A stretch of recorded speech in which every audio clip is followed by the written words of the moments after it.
Welcome to the College of Alberta Psychologists Professional Development event. My name is Dr. Megan McElhern. I am the Assistant Deputy Registrar and Assistant Complaints Director for the college. We are so pleased that you've joined our professional development event today. The theme is AI in Psychology, Opportunities and Ethical Considerations. Very pleased with the quality of presenters, the knowledge that folks have that we've brought together today. And I'd also like to make a special note to thank and acknowledge all of the staff at CAP who have been working so hard behind the scenes to make this event possible. A special shout out to Lindsay Bowers and Kathy Semchuk as they've been leading this initiative and have done a tremendous job of bringing together such a special day. Also, today's professional development event and presentations are being facilitated by Hexagon Training. During the course of this afternoon, you'll see it both in the chat, but just to remind you, if you run into any technical difficulties, the team at Hexagon is going to be there to help you problem solve those or troubleshoot those. So their email is events@hexagontraining.ca. Or you can again use the chat feature on the device and send a message directly to them. And thank you so much to Hexagon Training for being available as our technical support for today's event. Again, we have over 3,000 people, and so we definitely need that support in the background.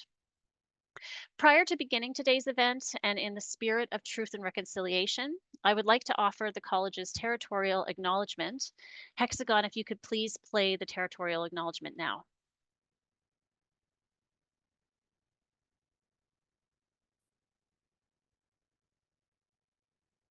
And so, it is with respect and in the spirit of reconciliation and truth, the College of Alberta Psychologists honor and acknowledge that here in Alberta, Treaties 4, 6, 7, 8, and 10, as well as many unsigned treaties, encompass the traditional and ancestral territories of many diverse Indigenous peoples, namely the Kainai, Piikani, Siksika, Cree, Dene, Saulteaux, Nakota Sioux, Stoney Nakoda, Tsuut'ina, Inuit, and the Métis Nation.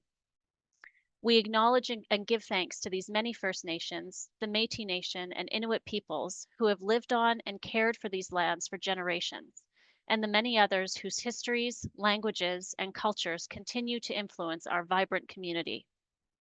We are dedicated to ensuring the spirit of all treaties are honored and respected. We make this acknowledgement as an act of reconciliation and gratitude to those on whose territory we reside or we visit. Thank you, Hexagon. In addition to introducing our speakers today, I will be hosting the question and answer periods following each presentation. During the presentations, we encourage all participants to share their observations and to ask questions of our speakers who are online today.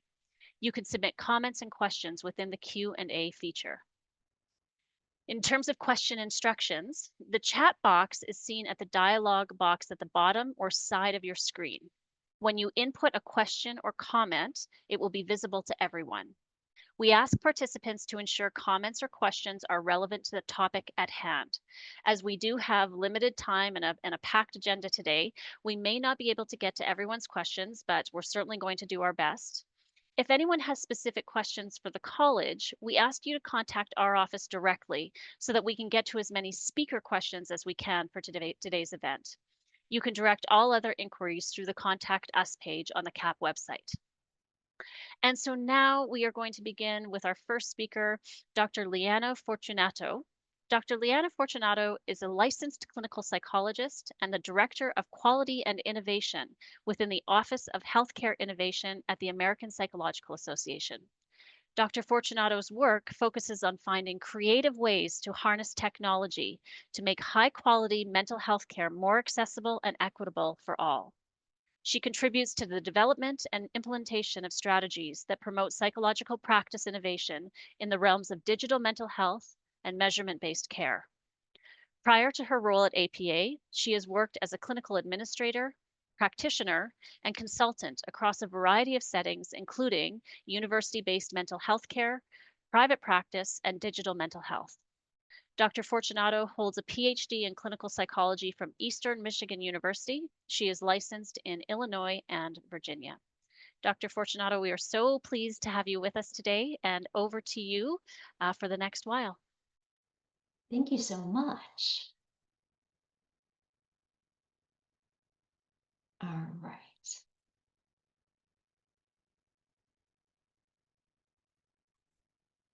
Okay. Well, thank you. I am thrilled to be here with you all today, and I'm really excited to be diving into this topic of AI in psychological practice.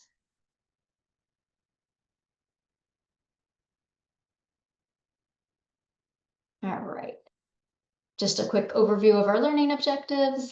So we'll be talking about some ways that AI can enhance the delivery of mental health care.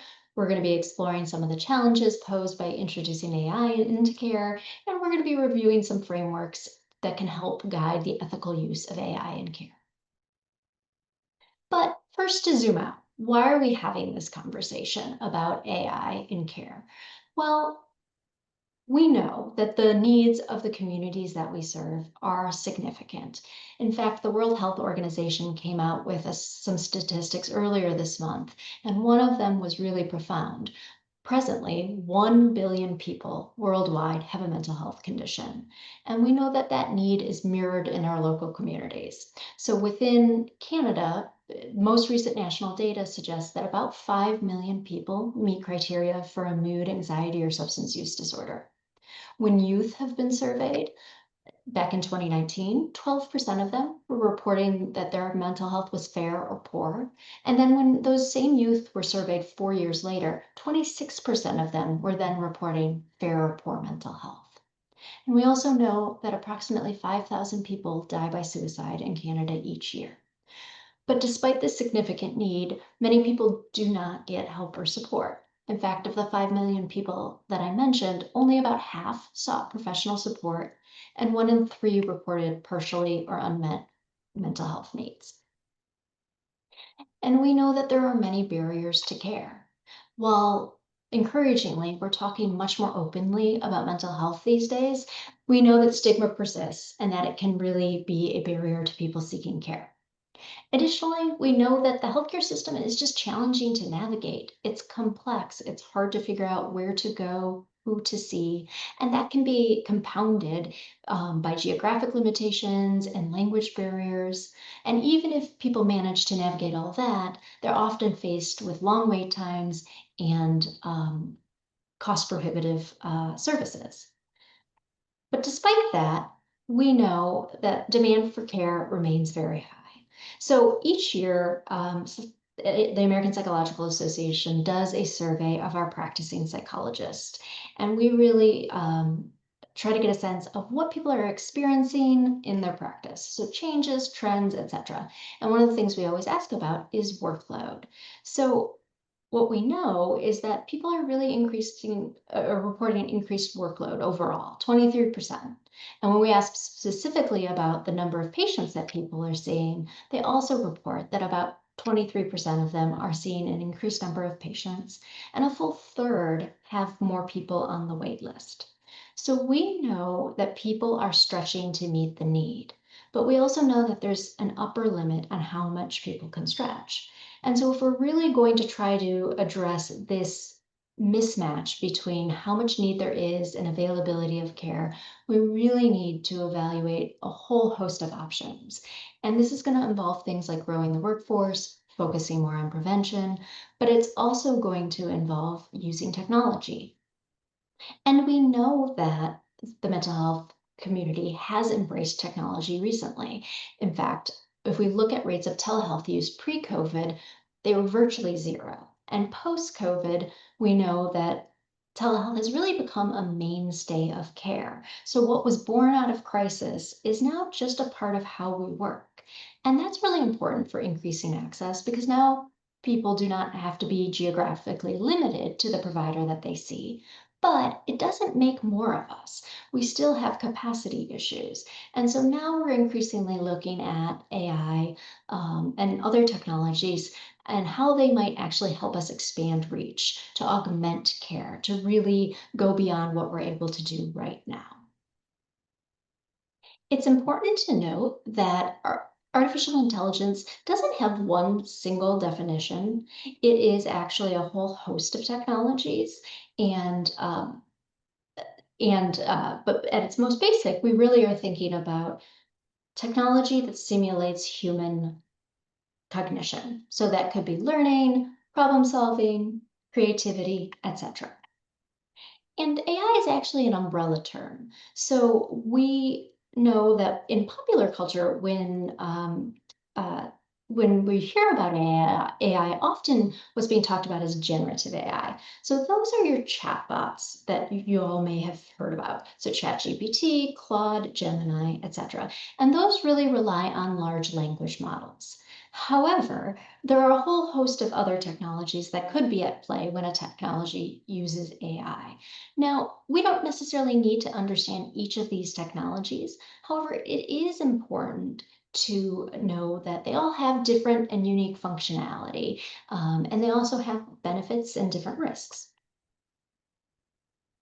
But a little history of AI. So while we've all been talking about AI a whole lot in recent years, it's actually not new. It goes back to the 1950s. So Alan Turing was a British mathematician. He was very interested in the role of the relationship between humans and machines. And he developed what later got dubbed the Turing test. And this really was the idea that if a human interacted with a machine, and the human didn't know that it was a machine, then the machine was dubbed to have passed the test. So, and it was considered intelligent. Now, the actual term artificial intelligence doesn't get coined till about a few years later. And then in 1964, we have the development of our very first chatbot. This was developed by Joseph Weizenbaum at MIT, and the chatbot was called Eliza, and she was a therapy chatbot. And then you see sort of a decrease in funding over the next couple decades, and so not so much is happening in the AI space. But then in early 2000, you see a resurgence of interest and funding. And famously, in 2007, IBM launched Watson, their AI system that went on Jeopardy and beat Ken Jennings. And then at the end of 2022 is when OpenAI launched ChatGPT. And that was really the beginning of AI being part of our public consciousness. So where did we start? So this is a transcript from Eliza, and as you can see, it's pretty rudimentary. It's basically just some reflective listening, right? And Joseph Weizenbaum was actually kind of under the impression that people would not find Eliza to be all that interesting. He thought that they wouldn't be that impressed with sort of this dialogue. But much to his surprise and ultimately his dismay, people really liked Eliza. And more so, they started to attribute human characteristics to her. So they started to say things like Eliza's empathetic or understanding. And I think that that really foreshadows the complex relationship that we have with technology.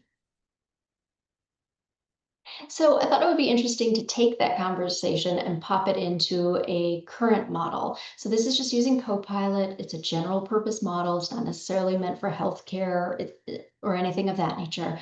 But I did that so that you can kind of see the kind of responses we can get now.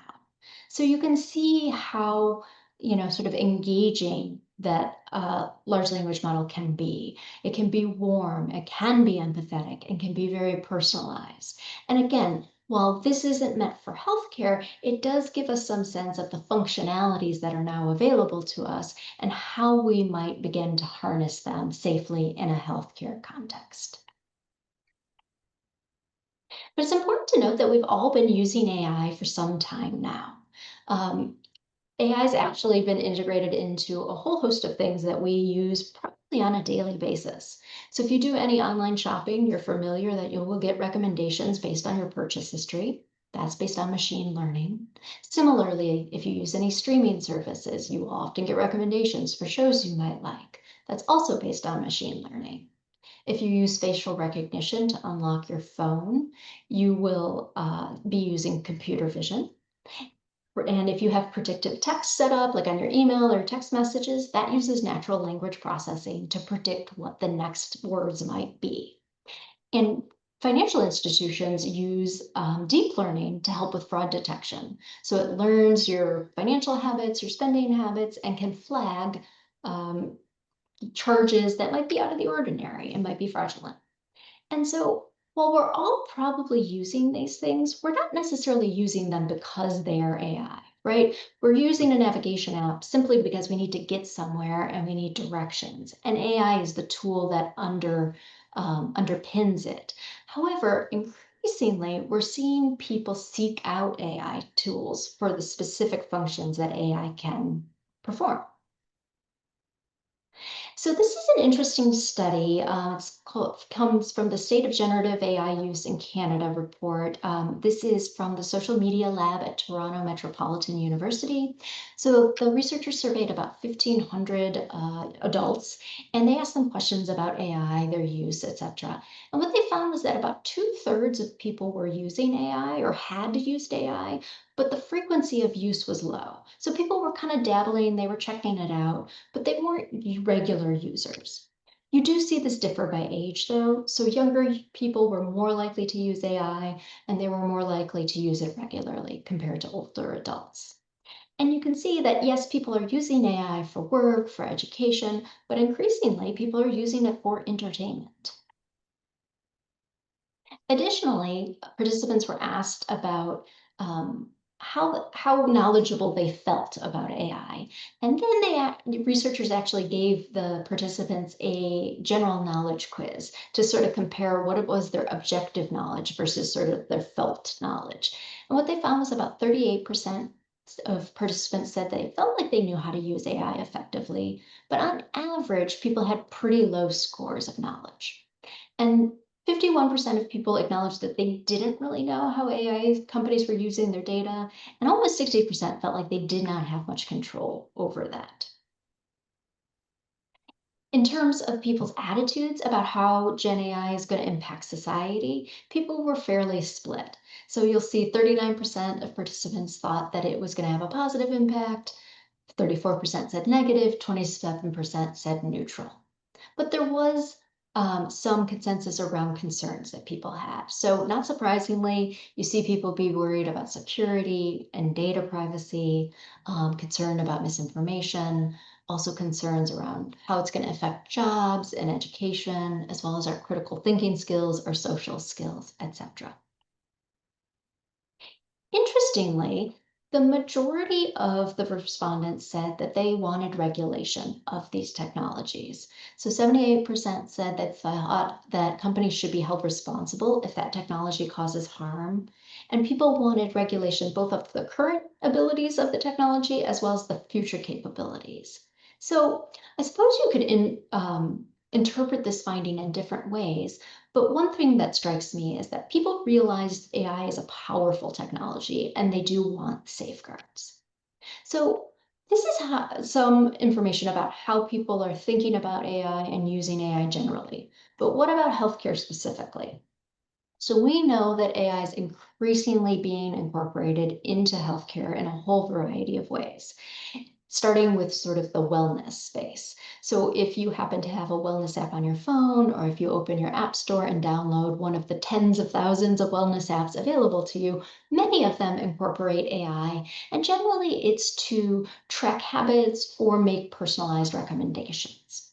Similarly, if you have a wearable device, so if you have a smartphone, a smartwatch, a smart ring, a fitness tracker, usually those will monitor biometric data, sleep patterns, activity patterns, and often they'll make recommendations. They might tell you, today is a day that you maybe want to rest versus today is a day maybe you could do more active physical activity.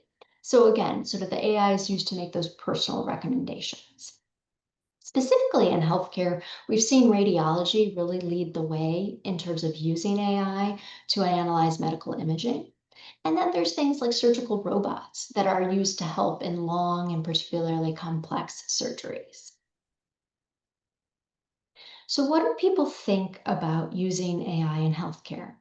Well, when public was surveyed, four main themes came up. So first off, people said they felt like AI use was inevitable in healthcare.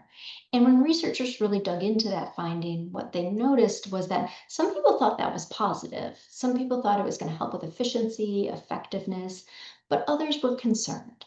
And this was often linked to the potential for misinformation, to be inaccurate. And so obviously in healthcare, that poses real real potential harms and can foster distrust. Additionally, the public was really concerned about a potential loss of connection and care. So while there was acknowledgement that maybe AI could be helpful, that people still wanted to be connected to their provider. And then there was the sense that if AI is going to be used, people want to consent to its use and they want strong safeguards to make sure it's safe and to make sure their data is protected. So, in terms of psychologists, how are we using artificial intelligence? So, this is data from our 2024 practitioner survey, and we were asked our practicing psychologists, are they using AI? And then we broke it down by career stage. And so, what you'll notice is that certainly you see some career differences. So, early career psychologists are using AI more than senior career psychologists. But even if you look at our early career psychologists, that top band, if we're talking about regular use, and let's say regular is weekly or daily, that's only 12%. So of the group that uses it the most, only 12% of them are using it regularly. So I think it's fair to say that psychologists aren't really early adopters of AI. And we know that that is true of the mental health field more generally. So, surveys of mental health professionals show that we're generally slower to adopt AI. And that's for fairly understandable reasons. There's a big emphasis on patient well being, appropriately, wanting to know that technologies are safe, that they're effective before they get rolled out. But there's also a lot of concern about what does this mean for clinician workload? So we've already discussed that providers are stretched thin, and it takes time to learn how to use and implement a new technology. And even if you see that as beneficial, sometimes that upfront work is just, there's not time for it. So people are reluctant. And then people are having really thoughtful conversations about what does it mean to introduce AI into a therapeutic relationship and how might it change things. Interestingly, when healthcare students have been surveyed, and these are students across the healthcare spectrum, so um, medical students, dental students, nursing students, etc., 3/4 have a positive view about AI. They think that it could be really important in healthcare, but most of them do have low working knowledge and limited skills in using AI. So we sort of see this parallel that we're seeing with the public. We're certainly seeing it with providers and providers in training, that people are interested in AI. There's a sense that it could be really useful and helpful, but there is sort of this fundamental gap about having sort of foundational skills. So clearly this is an area that needs to be addressed further. Interestingly, when our providers were asked about the top benefits of using AI in practice, the very most frequent answer was, I don't know, which I think is really honest. You know, we hear so much about how AI could be helpful, but sometimes people aren't sure, what does that actually look like on the ground in my practice? How might I use it?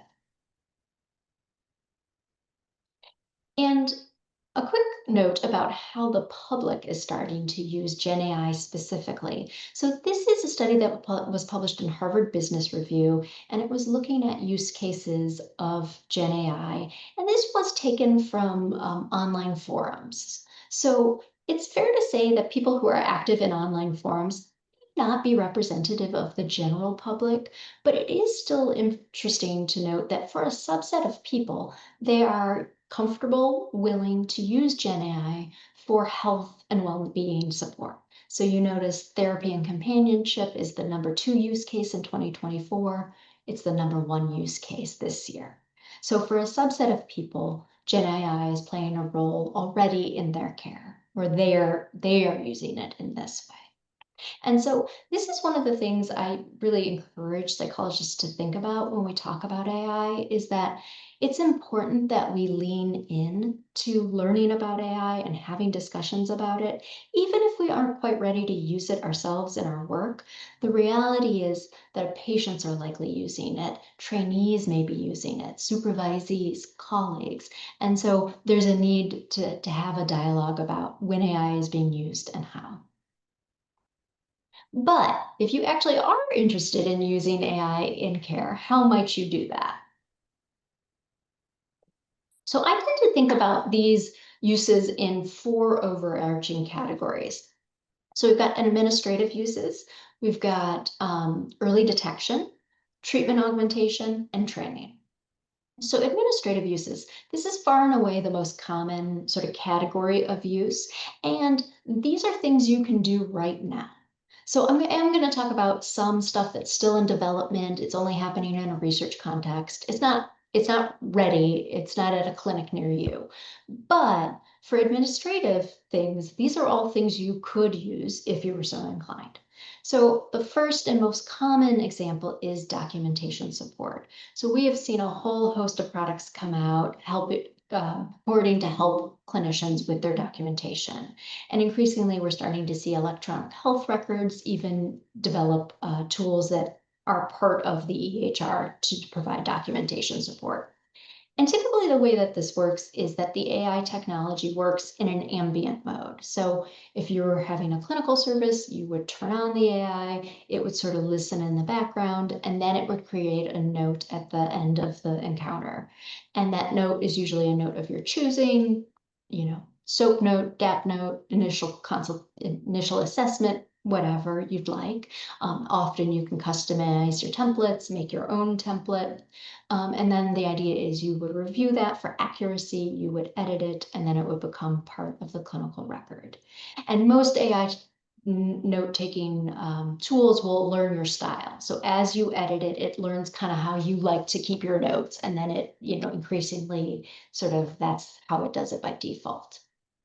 Additionally, many of the tools also foster billing support. So they are trained to highlight things that help with reimbursement, like establishing medical necessity. One thing I will say about the documentation tools, some clinicians are really excited about the way that this can enhance efficiency and help save them time and help them be more present with patients, whereas others are really wary about the idea of an AI technology sort of listening into sessions. So I should note that many of the documentation tools also have a dictation function. So rather than having the tool listen in, it would not listen in. You would do your appointment as normal, but at the end, you would then dictate or write up a short little summary that then the tool would use to create your clinical note. And for some, that is a better balance of privacy and efficiency. Additionally, there's a lot of AI tools that help with scheduling and reminders. For example, if you are at a bigger clinic and you are trying to maximize your scheduling, sometimes the AI tool can notice if you're having, say, late cancellations and then could pull somebody from the wait list to offer them that spot in sort of short order. Additionally, there can be personalized reminders, so AI can kind of learn people's attendance patterns. If someone tends to cancel last minute, AI might adjust what kind of reminders, how often, the timing of them, etc. We're also seeing more tools that are integrated into patient portals. So some of them may be to provide quick responses to common questions. So these are like your frequently asked questions. So it could be about scheduling or rescheduling or getting your prescription or getting, what was that book that my provider recommended to me? Those kinds of sort of quick answers that AI is very capable of doing. Now, all the examples I've given so far are examples where AI is actually interfacing with a client or their data. And what I will say is for providers who haven't used AI, I often hear that they're not necessarily comfortable starting there. So the next couple examples I'm going to give you are actually pretty low risk ways to begin experimenting with AI if you'd like to, where this doesn't have to touch any sort of private information. So educational materials. Many providers give out handouts of some kind. Maybe you give out thought records or behavioral activation worksheets. AI can help you make those. Or AI could help you update your forms. Maybe you typically work with adults, but you're starting to work more with teens and you want to adapt those worksheets to be age appropriate. AI could help with that. Or maybe you give out handouts about relaxation techniques. AI could make sure that those handouts are accessible in terms of reading level, or that it's explaining complex concepts in a understandable way.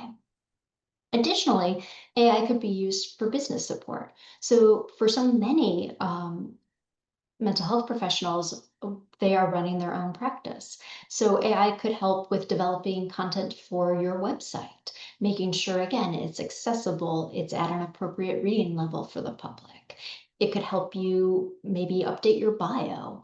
Often therapist bios have a lot of clinical language in them, and sometimes that's not as understandable by the public. And so it could help adapt that. Additionally, maybe you're thinking about adding a blog or a newsletter. AI could help you brainstorm topics that are timely. And then when you write your blog, AI could help edit it and refine it before you post it on your website, for example.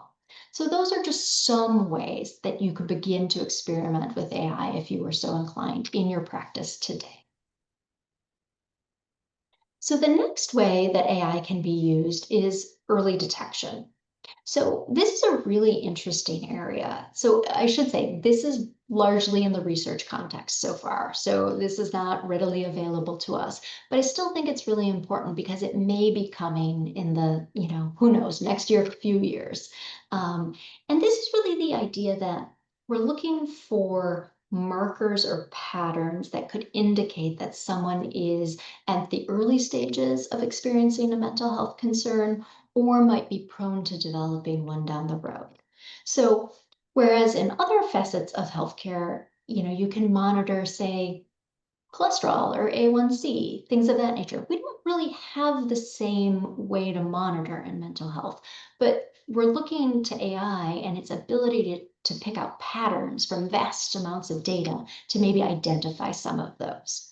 So natural language processing, for example, is a tool that really looks at text and identifies patterns. So an interesting finding is that when people are depressed, they use more first-person pronouns. So I, me, my. And while we might not actually be able to notice that with our ear, we wouldn't hear the difference, AI can detect it. So there's some interest in using AI perhaps in analyzing portal messages between patients and providers to perhaps flag when people might be experiencing a worsening of depression. Similarly, natural language processing has been used to help with triaging. So um, typically, the national crisis lines that are available answer calls in the order that they are received.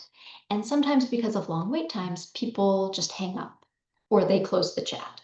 And so there was an interesting study that was done in the US. Researchers worked with a large telehealth platform, and that platform had a crisis chat function for their members. So members could chat in that they had an urgent concern.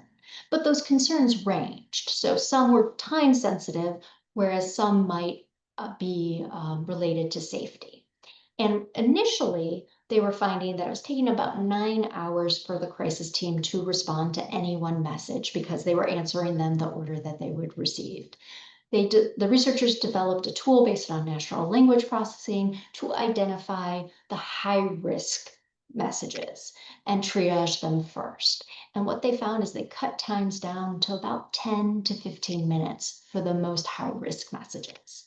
So you can see how AI could be used to, provide sort of just in time interventions. Additionally, there's a lot of interest in using AI to analyze voice. So not what we're saying, but the tenor of our voice, the characteristics, the tone. Similarly, the micro movements we make with our face, or the physical movements we make, our gait, etc., that those may be able to indicate and may be related to mental health conditions. So in terms of ambient analysis, there's been some interesting research done in hospital and senior centers where sensors were placed in a hospital room or a senior center's individual room, and the sensors monitored people's movements throughout the room.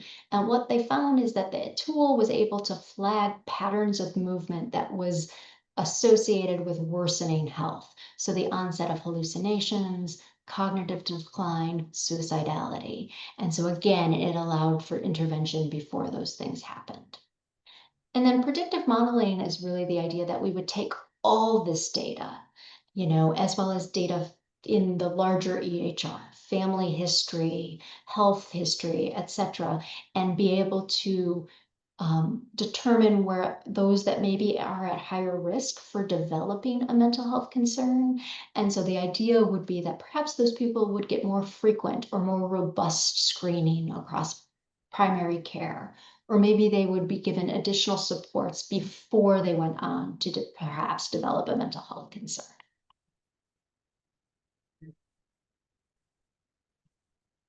So next up, treatment augmentation. So this is really looking at how we might use AI tools to enhance the good care that you're already doing. So really trying to personalize the care to the person that you're working with. So some of those tools include digital therapeutics. So these are software programs. They're generally delivered via app, and they are healthcare interventions. So they're not wellness tools. You can't get it from the app store. You have to have it ordered for you by a doctor. They actually are considered medical devices and go through regulatory clearance, much like a medication would. And they can actually provide an intervention to a patient. So, for example, maybe you're working with somebody with anxiety, but as we all know, so much of the work takes place outside of that appointment that that person has with you. So maybe you also order them a digital therapeutic so that they can be actively working on the skills, the protocols that you are developing with them. So it's sort of an adjunct to care. Additionally, wearables and continuous monitoring devices, those also can be medical devices, and they can be incorporated into care to enhance it. So, if you're working with somebody with anxiety, maybe you're teaching them emotion regulation, coping skills, etc. But often we find that people who have high anxiety may not always notice when their anxiety is starting to elevate. Often they notice once it's hitting more of a panic place. And so the idea here is maybe a wearable could help a person begin to notice when they're just starting to get more anxious. And then they could use some of the tools that you're teaching them, perhaps with the support of a digital therapeutic, to practice in real time, bringing that anxiety down. So essentially, it's sort of taking the treatment that you are doing in your office and really bringing it outside into the patient's life in a structured way so that they can practice more. And the idea here is maybe this helps people get better faster, maybe they see more benefit, maybe they need to come in less frequently because they also have this added support where they're really practicing in their day-to-day life. Additionally, there's an interest in looking at how Gen AI chatbots could support therapy. I should say that this, again, isn't available just yet, but the very first randomized controlled trial came out from Dartmouth earlier in the year, and it was looking at a Gen AI chatbot that actually delivered a therapeutic intervention for mental health conditions. And that preliminary research suggests that the intervention was effective, that symptoms significantly decreased. So while it's one study and it's still early, it just suggests that this is potentially a viable way to adjunct treatment. And then lastly, training. So I imagine many of you trained in very similar ways where you start with didactics, You read case presentations, maybe you role play with colleagues, you see a mock patient, but eventually you see a real patient. And sometimes that transition, that can be a big jump. And so the idea here is that AI could really be used as simulated patients. And so trainees could have a much wider exposure to presenting problems, to demographic groups, to age ranges, to help them be prepared when they begin to work with patients. And they could get real-time feedback about their level of empathy, their level of cultural attunement, if they're learning a specific treatment intervention, how closely are they adhering to that intervention? And so that it could really sort of strengthen their skills and complement the supervision that they're doing. And then there's also interest in using potentially this kind of training, not just with therapists in training, but perhaps paraprofessionals, peer support as well. So these are just some of the ways that AI could be used to enhance care. And what we know is that if we were able to do this, that it could have a lot of benefits, particularly if we're able to catch more people early and do more early intervention. That can have profound impact on people's well-being. It also could be cost effective. We also know that particularly when we're talking about the digital treatments, those are much more scalable, that those treatments can be developed in multiple languages, can be developed for different communities. And if it's done well and thoughtfully and in conjunction with user-centered design, you can reach underserved individuals. And so there's a lot of promise about using these tools in care. But there are obviously real challenges that we also have to navigate to see the promise. So interestingly, when we asked our providers about their top concerns, they had a lot of very valid concerns that we will talk about. So when you think about challenges with AI, one of the first ones that comes up is algorithmic bias. So this is the idea that the outputs of AI are really only as good as the data on which it is trained. So if AI system is trained on incomplete data, not representative data, then its outputs are going to be skewed, and that can cause real harms. So an example of this, AI has been looked at in dermatology to help with cancer screening. And what was found with some of the early models is that they performed well on Caucasian patients, but not well on patients of color. So the tool tended to diagnose or not diagnose patients of color who might have concerning lesions. And when they looked at the training data, what they found is the model was trained overwhelmingly on images of Caucasian patients. Now, we can understand how this could be really problematic if this was rolled out in a wide scale way, right? If we're missing any one person's cancer, that's terrible and has profound implications for that individual and their loved ones. But if we are scaling this model, then we are systematically creating disparity, and that has, astronomical impacts. So we have to really be attentive around algorithmic bias. Now, one of the good things is that there are ways that we can address this. So a lot of this comes down to building representative data sets. So data sets that are mirroring of the communities that they are trying to serve. So there's a lot of work going into building healthcare data sets that are more representative. But additionally, that data needs to be coded appropriately. So what we know is that, say you're making an algorithm for detecting depression from people's written text. Well, the way that people talk about depression varies. There's gender differences, there are cultural differences, there are language differences if someone's speaking in their native language versus a second language. And what we need is diverse development teams so that those data can be coded appropriately so that the model is more accurate. So not only do we need representative data, we need diverse development teams, and then we need testing of models before they are released for use and ongoing monitoring once they are being released to see how they're performing and that there's opportunities for user feedback and course correction if needed. Additionally, another big problem with AI is this black box problem. So one of the reasons AI is so powerful is that it can do things, it can do computations, it can make predictions that we as humans simply can't do. And that makes it incredibly valuable. But the downside of that is we don't always know why it did what it did, hence sort of this black box problem.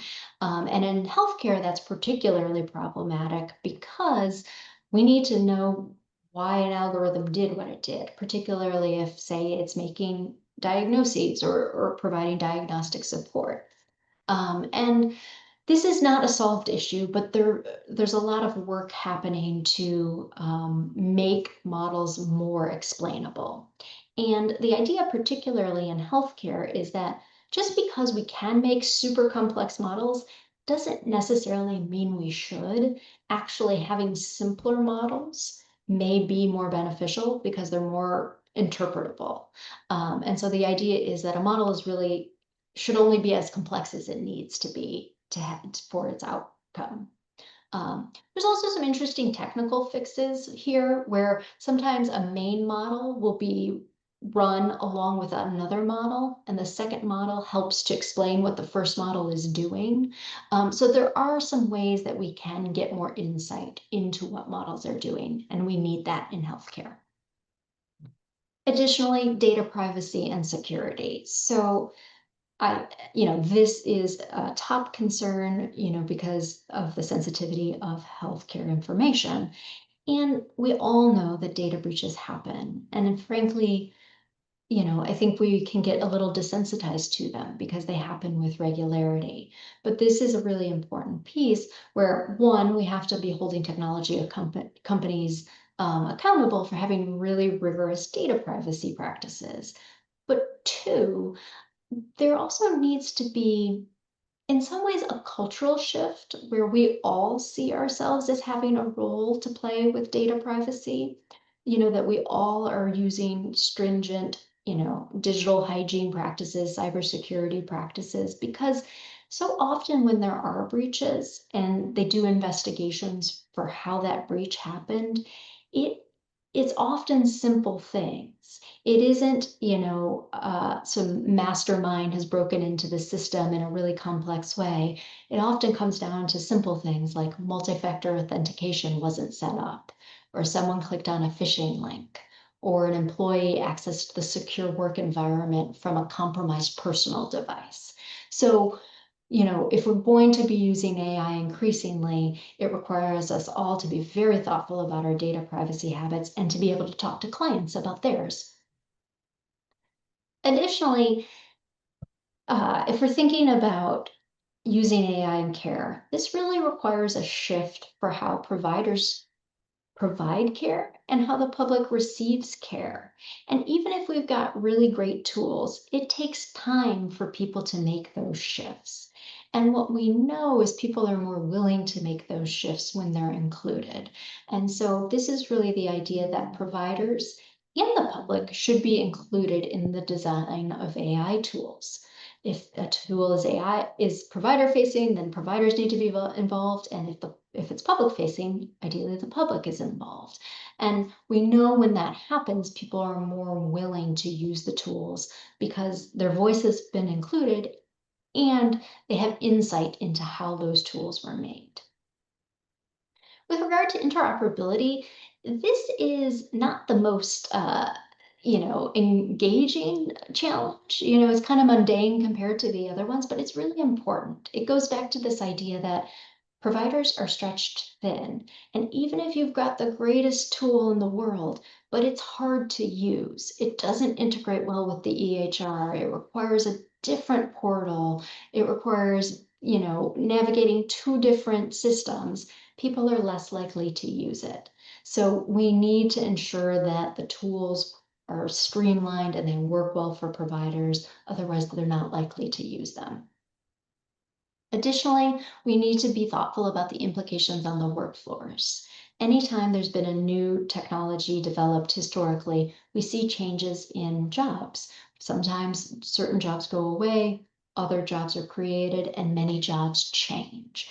And so I think we all need to be thinking about how do we advocate for training, upskilling for ourselves, our colleagues, those across the healthcare workforce, so that we can navigate these changes. And then lastly, climate impact. AI is very resource intensive. It requires mass amounts of data, which requires these gigantic data centers that use a lot of electricity, they use a lot of water to cool them, and we need to be thoughtful about that impact, because if we're using AI to help with health, but we're creating downstream negative effects, and climate is also linked to health, we don't want to be improving one issue and creating another one. So if you are going to use AI in your practice, it's important that you are thinking about the legal landscape and the ethical landscape in which you're practicing. And there's been a call more and more to harmonize uh, AI best practices globally, because so many tools are used transnationally. And the World Health Organization really came out with some overarching AI principles a few years back. And my guess is they look familiar to you because they're based on medical ethics, broadly speaking. So this is the idea that, autonomy. So people should remain in charge of healthcare. Patients and providers have autonomy over care decisions, not technology.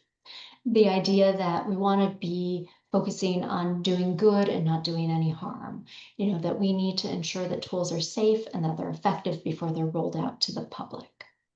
This idea of transparency is really about development. How are tools being made? What kind of data are they using? And then how do we explain their outputs? How do we understand in a user-friendly way what those outputs mean? There's also an emphasis on responsibility, meaning what are the appropriate uses for AI, and accountability, what happens when something goes wrong.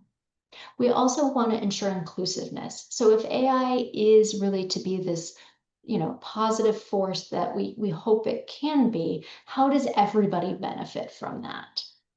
And in terms of responsiveness, how are we doing ongoing monitoring to pay attention to how AI is actually impacting care, impacting people, and how are we making course corrections as we need to?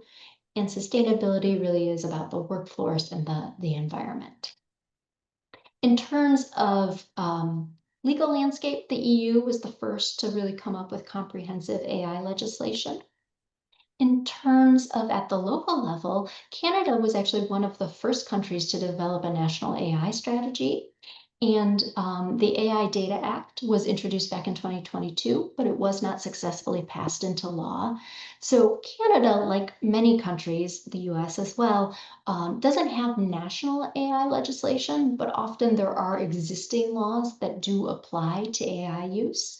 And so I know you're going to take a deeper dive into the legislative landscape, but it is important to recognize that this is a very rapidly evolving space. So we're seeing, depending on the country that you're looking at, movement at the national level, often also at the local level, to try to bring AI legislation to bear. So keeping an eye on what's happening legally, we also need to work from this ethical place. So there are many ethical frameworks to date. We talked about the World Health Organization. We also see frameworks coming out from industry, academia, coalitions across the spectrum of stakeholders, and they tend to have these common themes, even though that each one might have its nuance. These are sort of the overarching themes that we see again and again. And in fact, APA put out our guidance actually a few months back about using AI in psychological practice. So really, we're thinking about this document as a living document because AI is changing so readily and the legal landscape is changing. That these represent best practices presently, and we will be revisiting this document because we anticipate that there will be changes in this space. But again, it's this idea of being transparent, letting patients know if you're using AI and specifically getting their informed consent before doing so.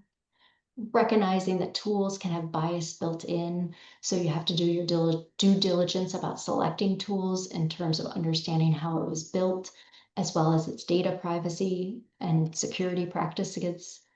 We also know that AI can be wrong. It can make up facts. So we really have to retain our oversight and our professional judgment. So if you're using, say, a documentation tool, we have to be reading that documentation. We have to be editing it. We have to retain the oversight because we are the ones with the professional judgment and a license. And then from a liability standpoint, it's recognizing that, again, the legal landscape is very much changing and we have to pay attention to that. And it is our ethical responsibility to maintain education, continuing ed, to make sure we're using these tools safely and responsibly. So to sum up, when we're thinking about using AI tools, what do we need to do that well? Well, for most, AI and technology broadly isn't yet incorporated into graduate training. Some programs are doing it, but we see a lot of variability. So we need to advocate for training for ourselves, for those who are in training now, as well as for the public, that we all need to up our AI literacy to use it well. Specifically for healthcare professionals, we need to be monitoring the legal landscape, especially if you practice in multiple jurisdictions. We really need to be aware of what's happening in all of the jurisdictions where you're licensed and where you're practicing. We need to use ethical frameworks to guide our use, and we need to document that. We also need to do due diligence when selecting tools, and again, documenting that process, making sure we're being very transparent with patients about how, when AI is used, and then overarching this idea that AI is a tool, just like any other tool, but we are the providers of care, and that you are still retaining responsibility for all the care that you provide, even if AI is assisting in some way. So in terms of a couple resources for you all, so APA last year put out a guide, basically like a decision rubric for how to evaluate an AI tool for your practice. So it walks you through considerations, things that you would want to ask of the tool to make sure that it might be appropriate for your work. And then the other QR code is the full link to the ethical guidance in case you'd like to read that in full. And other than that, got some references for you all, which I know you have, and happy to take any questions. Well, that was very interesting. Thank you so much. My goodness. I'm not sure if you've seen the chat, but this has really provoked lots of questions from folks. So Excellent. I can 1,000% guarantee we're not going to get to all of them. But thank you so much, Dr. Fortunato. That was really, really interesting. Really fascinating to know how far back the sort of early origins of AI go. And I Yeah. think we all really appreciated both the balancing of, the ways in which we can think about using AI in therapeutic contexts and other contexts, but also really appreciated your review of the risks and some of the things that we needed to contemplate. Frankly, I'll just say I hadn't even realized that there was this issue around water and climate and how AI is part of that. So really, really fascinating to have that. Let's jump into some questions. Sure. Folks, I'm just going to tell you that I'm going to go with in order of how they were received. So I will do my best. We will do our best to get there. But I am going to hold us to a 1:15 pause so we can all have a health break. But first question, Dr. Fortunato, comes to us from Jeremiah asking, how and where, in your opinion, will psychology draw the line in AI use? It's a good question. And, I think that there may be some individual difference within that, you know, that what one person is comfortable with may not be what someone else is comfortable with. So I'll use the example of the documentation tools. Many people are very excited about them. They talk about how much it's allowing them to, you know, have more time with their families, have, you know, because they're not documenting in the evening and on weekends, how they feel more present during sessions, how it's helpful if, you know, a therapist has, you know, any cognitive needs that you know, the AI system may be supporting them. And other people will say, I don't want AI listening to my sessions. No way, no how, not happening. Now, are those both appropriate? Yeah, you know, that people are allowed to, you know, to decide for themselves what level of risk, what they're comfortable with in their practice. Now, if we're talking about as a field, where do we draw the line? I think it's a bigger question, and I think it depends on how AI evolves over time.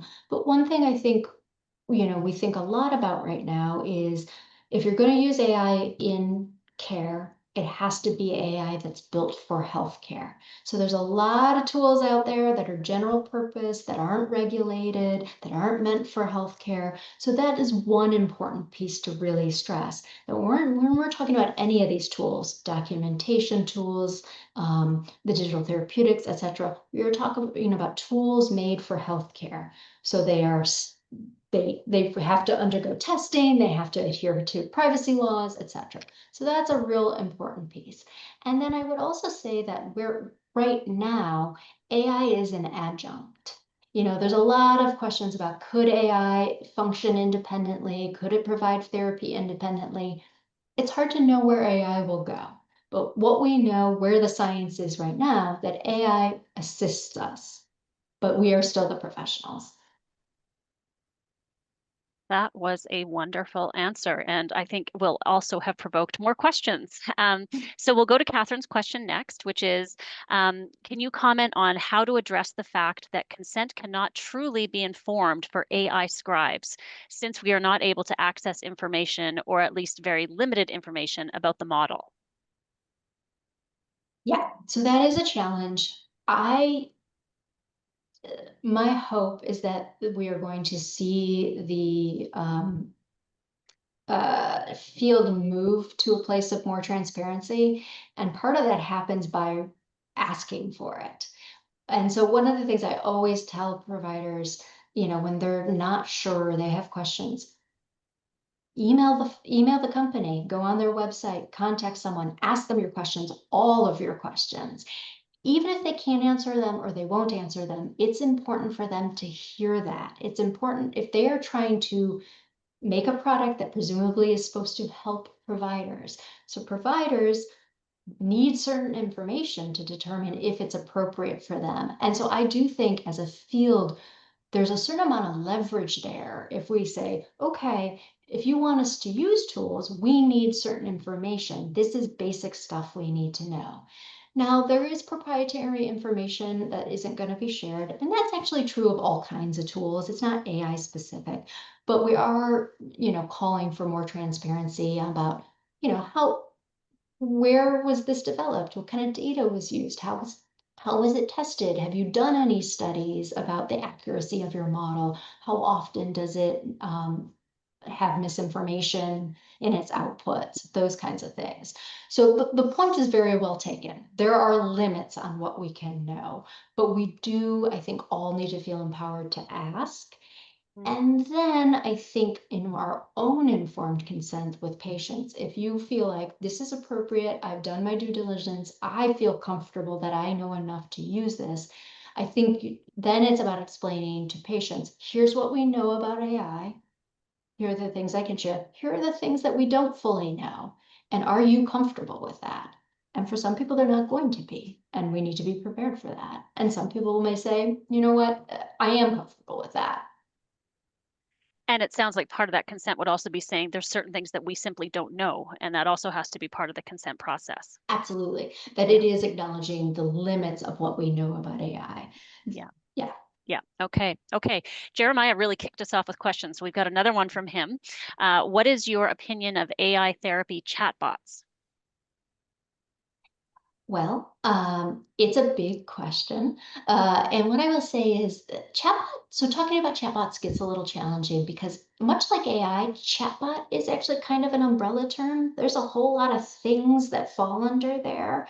So a lot of these AI chatbots, if you will, are actually people using general purpose models that aren't for therapy, that don't say they're for therapy, but they're using them in that way.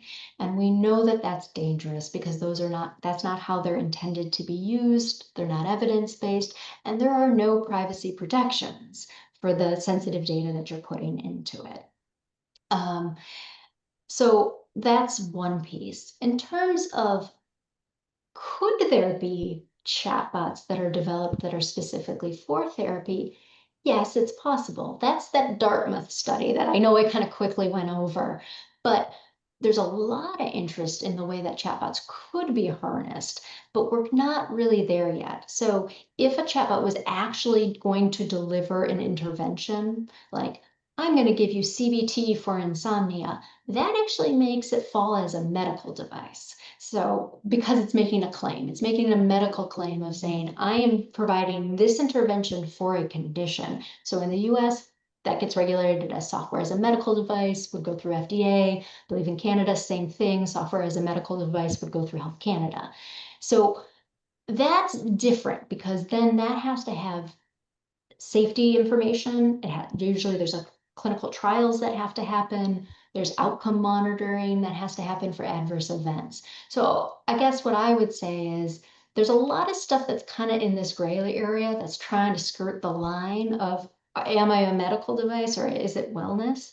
And I would caution people to be wary about that. Because Okay. if you're in the wellness space, which pretty much all of these tools are, at least in the US, nothing, there have been no chatbots that have been cleared by the FDA. I'm not positive for Canada, so I don't want to misspeak, but we're kind of early in that space, generally speaking.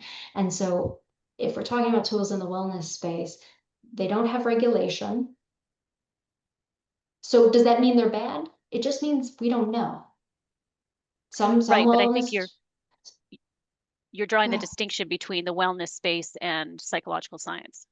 yes. And so most of these therapy chatbots, if you will, fall in that wellness space. Almost exclusively they do. Whether they should or not is a question that's worthy of debate, but most of them do. And because that they're not regulated, they don't have to adhere to HIPAA or PIPEDA. They don't have to, there's no confidentiality. So there's a lot of pitfalls in that space. But could the technology actually be used in a rigorous way that went through the medical device sort of trajectory? It's possible. We'll see if it happens. Okay, okay, wonderful. Um, Now, this might be a little bit jurisdiction specific, but I think this would just be interesting to get your perspective on. So the next question from Kevin is, how are AI generated notes being received in courtroom cases? I think that is going to be jurisdiction specific, and I don't I don't know that we've tested this out yet. To be altogether honest, I'm not sure if there have been many cases where say records have been subpoenaed and they are AI generated. So, and this is what I mean about this is a very evolving space. So I don't want to, I, what I would say is if you work in a setting where that's a big concern, I mean, certainly it can be a concern for anybody, of course, but if you're a forensic psychologist, say, you may want to consult with a healthcare attorney to to see if that works for you. And I guess that's what I mean when I said to the earlier question, what one person is comfortable with and what's appropriate for one person's practice may not be right for somebody else. So for a forensic psychologist, they may decide, you know what, I did my due diligence, I talked to my healthcare attorney, I don't think this works for me. And so there is some judgment there To be used, to be absolutely. used. Nicole, I'm noticing your question is probably more for CAP, so I am going to carry on from that one because I don't know that Dr. Fortunato could answer that for us. We have an anonymous question here, if you can possibly answer this. It says, for documentation, does the AI store the recording of the session? If so, where and for how long? Or does it delete the recording once the documentation is drafted? It's a great question. So the QR code that I showed you earlier, and I can put it back up if people want it, about the questions to ask. If you're vetting a tool, those are great questions to ask because the answer is it depends. Generally, again, generally, there's a whole lot of tools out there though. And some of them function differently, but generally the idea is that the audio is transcribed in real time, and so that the audio is not stored. But that could vary depending on the tool. So those are excellent questions. If you're going to use a documentation tool, you want to know, is there a recording of the audio?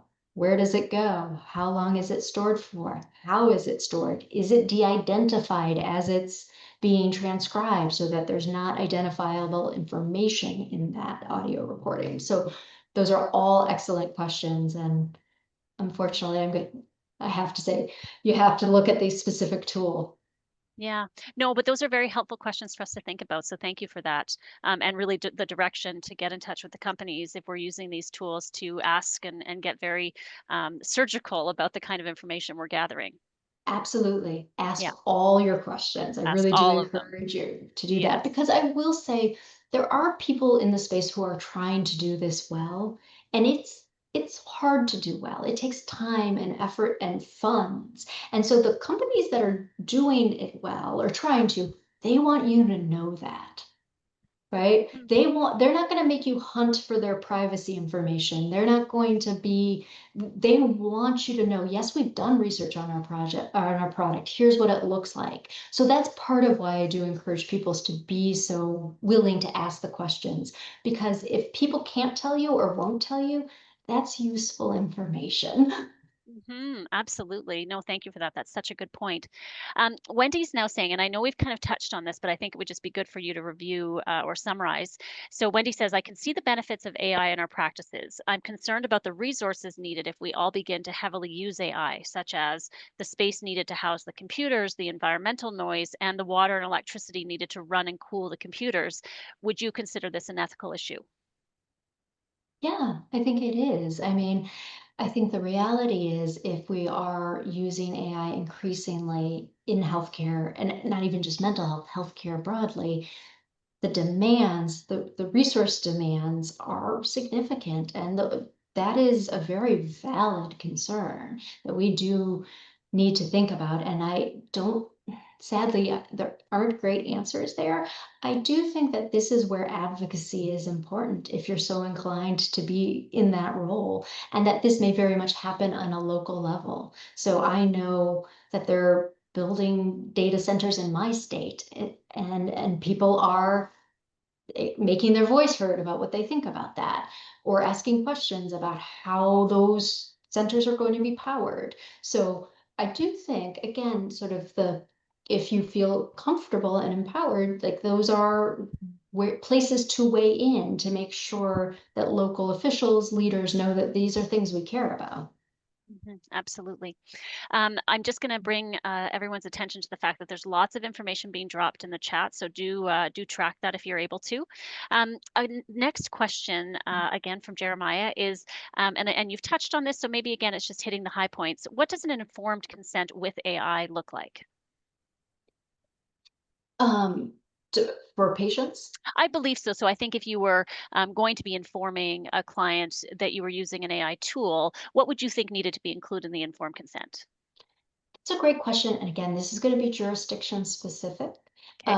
And I say that because so in the US, Illinois, for example, just passed an AI law specifically for those practicing in Illinois, and it has specific information about what needs to be involved in an informed consent. And so again, it depends where you're practicing. There may or may not be laws on the books, but there may be coming. So you do have to pay attention to that. It would probably be worthwhile to talk with your liability carrier as well as a healthcare attorney. But again, thinking about the informed consent that you would normally do, risks and benefits. Here's the tool I use. Here's why. Here's what I know about it. Here's how it handles your data. You can opt out. Can I answer any questions? Those are real basic and high level things, but the idea is that you are sharing as much information as you have about a tool, that if it's going to be interfacing with any sort of patient care, patient data, etc. Well, Dr. Fortunato, I'm sorry, but it looks like we're probably running out of time here, which is unfortunate because there was lots of questions that were still in that Q&A. And certainly, folks, we will do our best with our next presenters to make sure that we get to those and answer them. Dr. Fortunato, I mean, it's really such a privilege to interface with someone who is taking a lead role in exploring innovative topics in psychology. This is just an absolute, treasure trove of information you've shared with us today. And we so appreciate you imparting your wisdom and taking the time to be with us. So thank you so very much. And I'm not sure if you can see in the chat, people are just raving about what you had to offer to us today. And so we thank you very much for being here with us and spending time with us on this Professional Development Day. Oh, it's my pleasure. Thank you so much for inviting me to be here. And I hope the rest of the day is very informative and engaging. Hopefully it will be. Thank you so much. And so, okay, folks, we're going to take a 15-minute health break. The next presentation is going to begin sharply at 1:30. Well, welcome back, everyone, for the professional development event. We are going to get started with our second speaker right away here. I often think that psychologists probably rival any other industry with what we can do with a 15-minute break. So hopefully you were able to attend to some health needs and maybe write a note, make a phone call, eat some lunch, who knows what. But glad to have you back. And I'm going to jump right into introducing our next presenter. And sir, I hope you will anticipate we're going to have lots of questions for you, especially given your particular area of expertise. So I hope you're ready for us. So folks, Richard Stobbe is an intellectual property lawyer, trademark agent, and certified licensing professional, and a partner with Field Law. Richard has been a course instructor in intellectual property law at the University of Calgary, for the Bissett School of Business at Mount Royal University, and has been a guest lecturer at the University of British Columbia Faculty of Law in Vancouver. He advises clients in the areas of privacy, AI governance, technology transfer and licensing, software as a service contracts, and e-commerce law. And so again, we will have the opportunity for questions at the end of the presentation, but I will pass it over to you, sir. Thank you for being with us. Awesome. Great to be here. Everyone hear me okay? So it's wonderful to be here. I was able to catch the previous speakers. It was an excellent presentation. So I'm hoping, and I heard some great questions. So I'm hoping to weigh in on my piece, and I'll be very interested to take questions afterwards.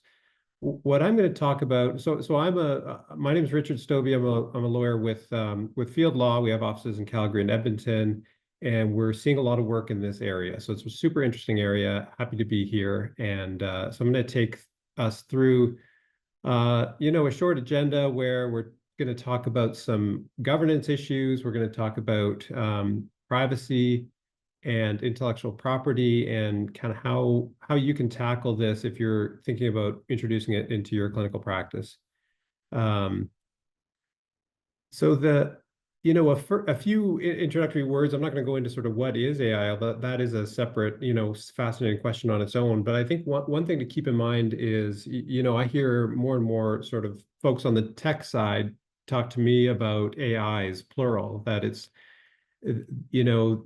that it's too narrow to think about it as just AI as one monolithic thing. There are AI tools and platforms of all kinds of different types that'll do different, perform different functions and achieve different outcomes. Not all of which are sort of the chat, predictive text modality that we're most familiar with. As consumers, we've got ChatGPT sort of sprung into everyone's consciousness, and that's an easy and familiar thing to reach for a lot of folks. But there are other types of AI. There are other models. And so just sort of keep that in mind as we go through this. So what is AI governance? I get a lot of questions around governance, and part of our task as lawyers is to sort of educate around governance and what that means and what that can do for your organization. So really what it is a set of policies and procedures, and and helps you turn your mind to ethical considerations to oversee the implementation of an AI tool or a system within your organization or within your practice. In some ways, I like to, draw the analogy to privacy policies. We don't have, this idea of privacy governance, but maybe we should be talking about privacy governance because it sort of overlaps here. But in your organization, you probably have privacy policies as an example. And 25 years ago, that was a thing nobody had. So we've evolved into that because of the handling of personal information, just as an example.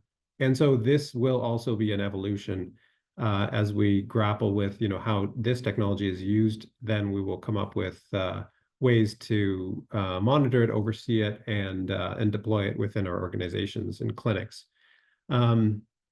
So do we, should we just sit back and wait for the government to take the lead and tell us what to do?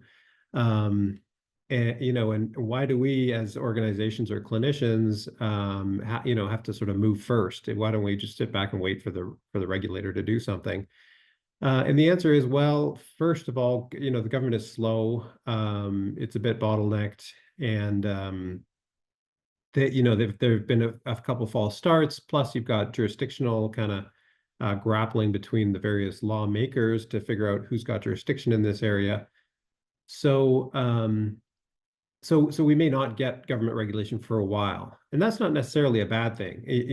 There is a danger in governments moving too quickly because they may overregulate something that doesn't need to be regulated, or they may underprotect something that really needs to be protected. So as Dr. Fortunato mentioned, that we're really at the front end of this whole thing, and so to move too quickly to regulate may miss the mark.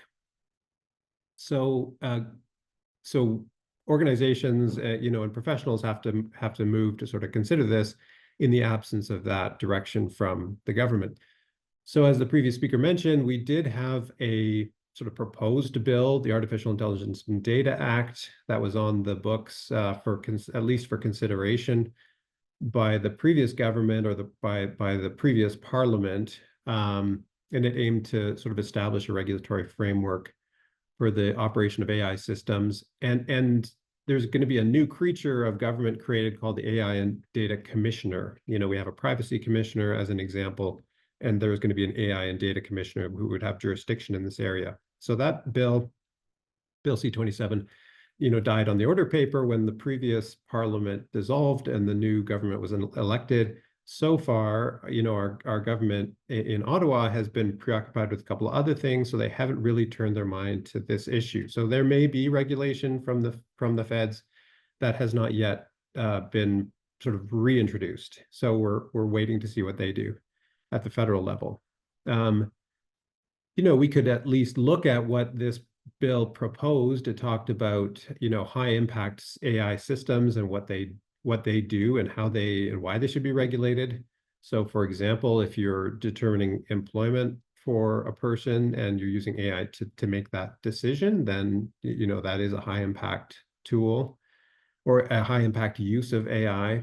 If you're engaged in healthcare, emergency services, law enforcement, anytime you're dealing with, biometric information, if decisions are being made by a court and AI is being used, the government was considering all of that as high impact. And so there's going to be regulation around that. Now, remember, the feds only have jurisdiction over federal matters. So our Constitution, divvies that up.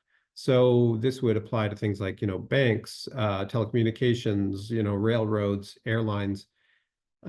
However, the healthcare sphere and mental health services falls into the provincial sphere of jurisdiction. So while this federal level is going to be instructive to see what approach the government takes, we would need to also see what the province does.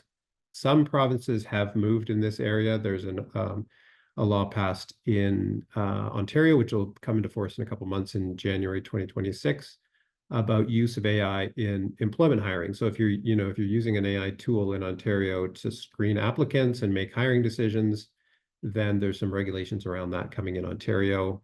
And the same with Quebec has some legislation around that. And we've got other guidance that we can sort of look to as we assess the landscape to see what principles we can apply. For example, at the federal level, there's a directive on automated decision making, which is sort of AI adjacent or can be implemented through AI. It doesn't necessarily have to be AI, but that gives us some guidance. And there's a couple of voluntary codes. So what can we take from this to sort of pool of some norms of governance?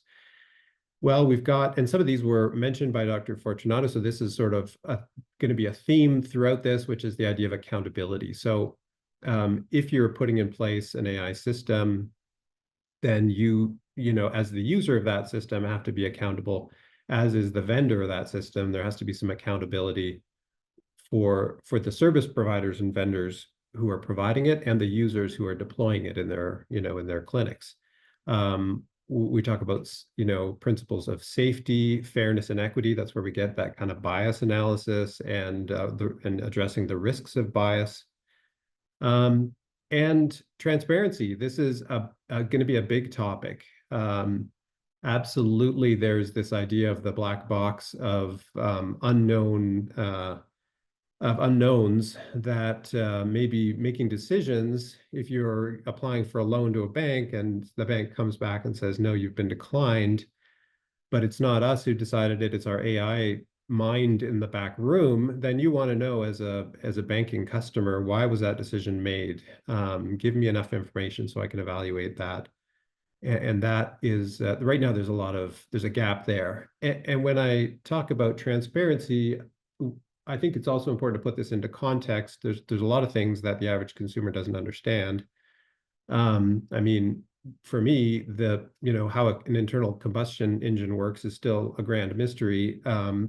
But there's going to be a lot of areas where we don't know how things work, and that's okay. But when it comes to decisions around our lives and whether we're being approved or denied care or approved or denied services, and those decisions are being made, we want to know, both as citizens with respect to the government or as consumers or as patients with respect to our healthcare providers, why those decisions are made. And that's a completely fair thing to ask, even though there may be a lot of other areas where we don't know the technology, we don't understand the technology. In the healthcare setting, if you get a CT scan, you may not understand even how that works, but you still can talk to someone about and there's transparency around the use of that tool as an example.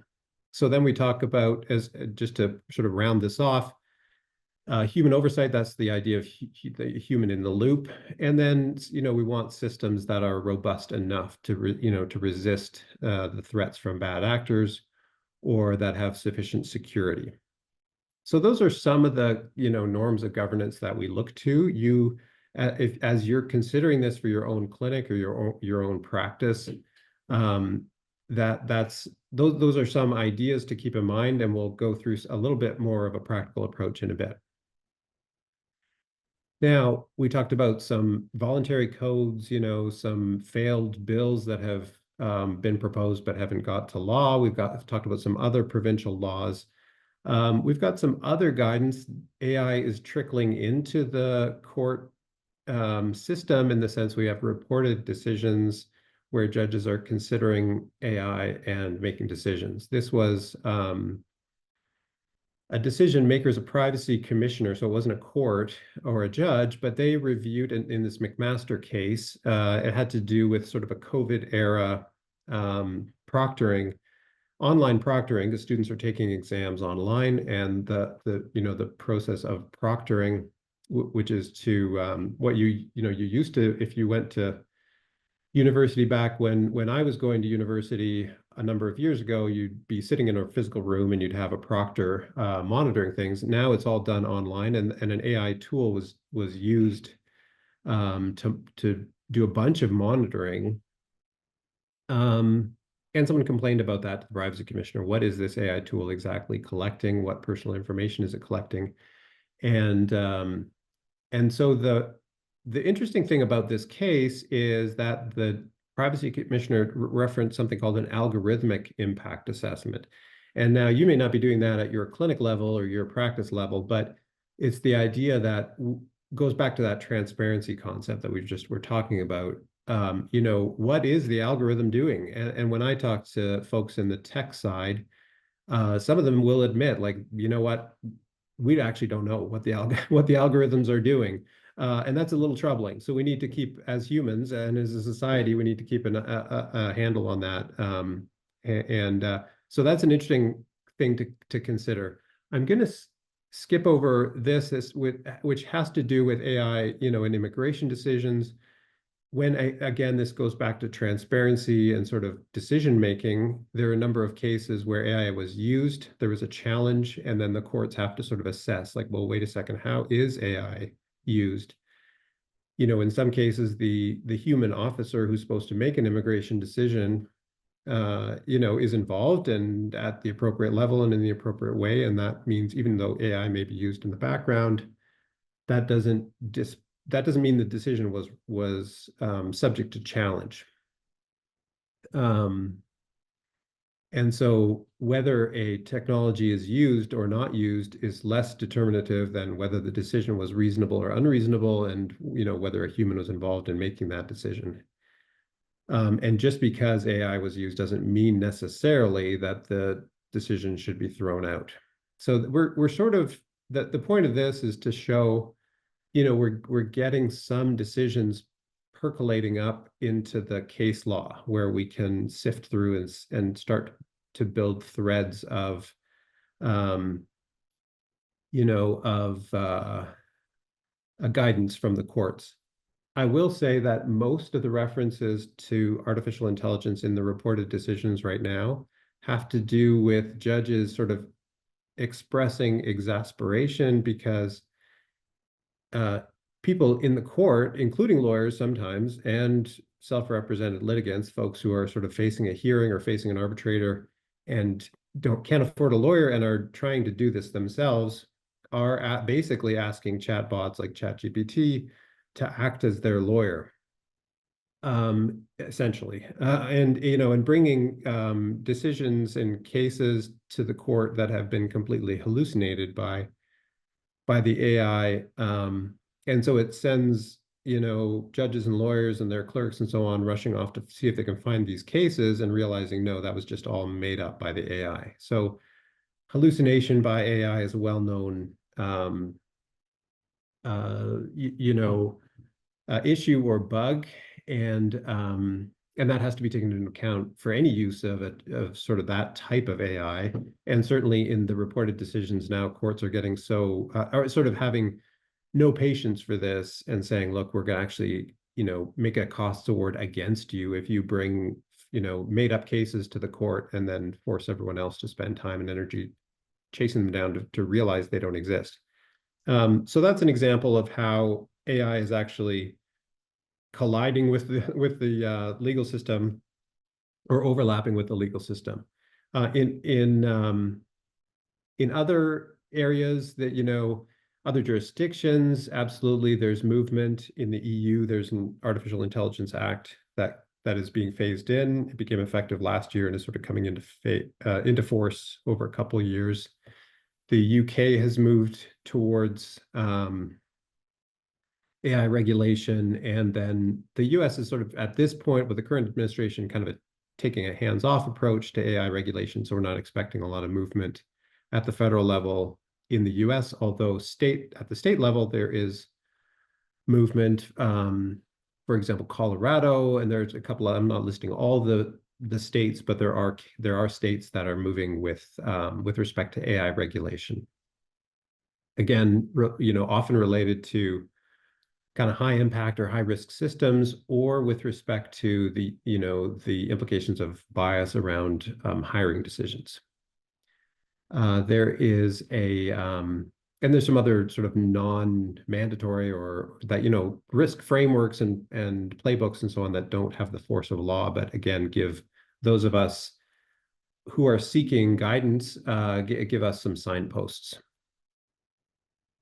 Okay, I'm going to pause on the regulatory landscape, and we're going to pivot over to privacy. The takeaway message for regulation is that we're still in the early days. This is like we're in 1994, and Netscape Navigator is the way to interact with this new thing called the internet, and we really don't have any laws that are internet related. That's kind of where we are in a way with AI. It's 2025. We don't have a lot. We have a few laws, but in Canada, we're relying on existing laws to sort of address all the issues that AI may bring right now. Okay, privacy.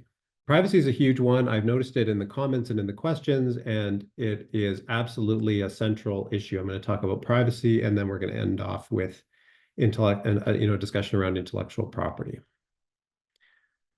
So what are the what are the main areas of risk? How do we mitigate those risks? And do we have any guidance again on privacy with the use of AI? So privacy is a fascinating topic on its own, and where it intersects with artificial intelligences is an area that's sort of ripe for risk. But also it provides opportunities for sort of individualized deployment of technologies that will make certain tools more useful to an individual. I mean, I've got someone I know who uses AI throughout their life, and they have basically taught this AI tool everything about their life, and they're okay with that. They've made a conscious decision to sort of say, hey, this is who I am, this is the type of person I am, these are my risk tolerances, this is my personality, this is where I live, and this is how much money I make. They've basically uploaded their entire life to AI, and they find that useful. And so that's not something that's wrong if they're doing it with their eyes open. But that's an example where the AI tool may work better for them because they've done that. Other people are going to say, no way, no how, I don't want AI to know anything about me, and are going to be very guarded about that. So right now in Alberta, we have no specific laws regulating the use of AI at all. Now, that doesn't mean, I want to caveat that by saying it doesn't mean that there are no laws or that we're completely in the Wild West, because there are laws that govern all kinds of things that AI does. So in the same way, there's no technology, there aren't laws specifically that name particular software applications. Those software applications are still regulated in the sense that if they collect personal information, there are privacy laws that apply. If they are going to create harms, we look at contract law, and there's ways to approach this from a legal perspective.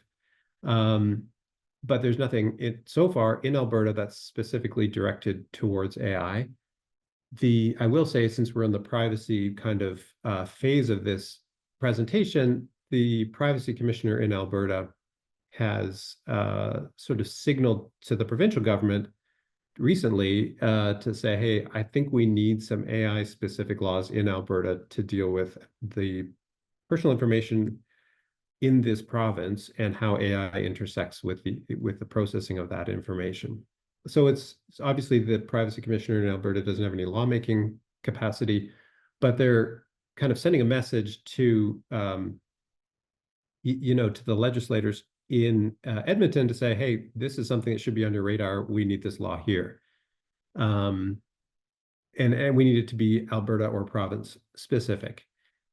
So I expect that will be coming. It'll depend a lot on what what the provincial government wishes to focus on, and what the what they're hearing from constituents. So let's talk about areas of risk. So if AI tools, AI platforms are going to have various levels of risk depending for your organization, even in the privacy sphere, if we're just talking about that, but even more generally, depending on how it's used. So are you using AI for scheduling meetings? Let's say you've got a group meeting in your clinic for all the personnel,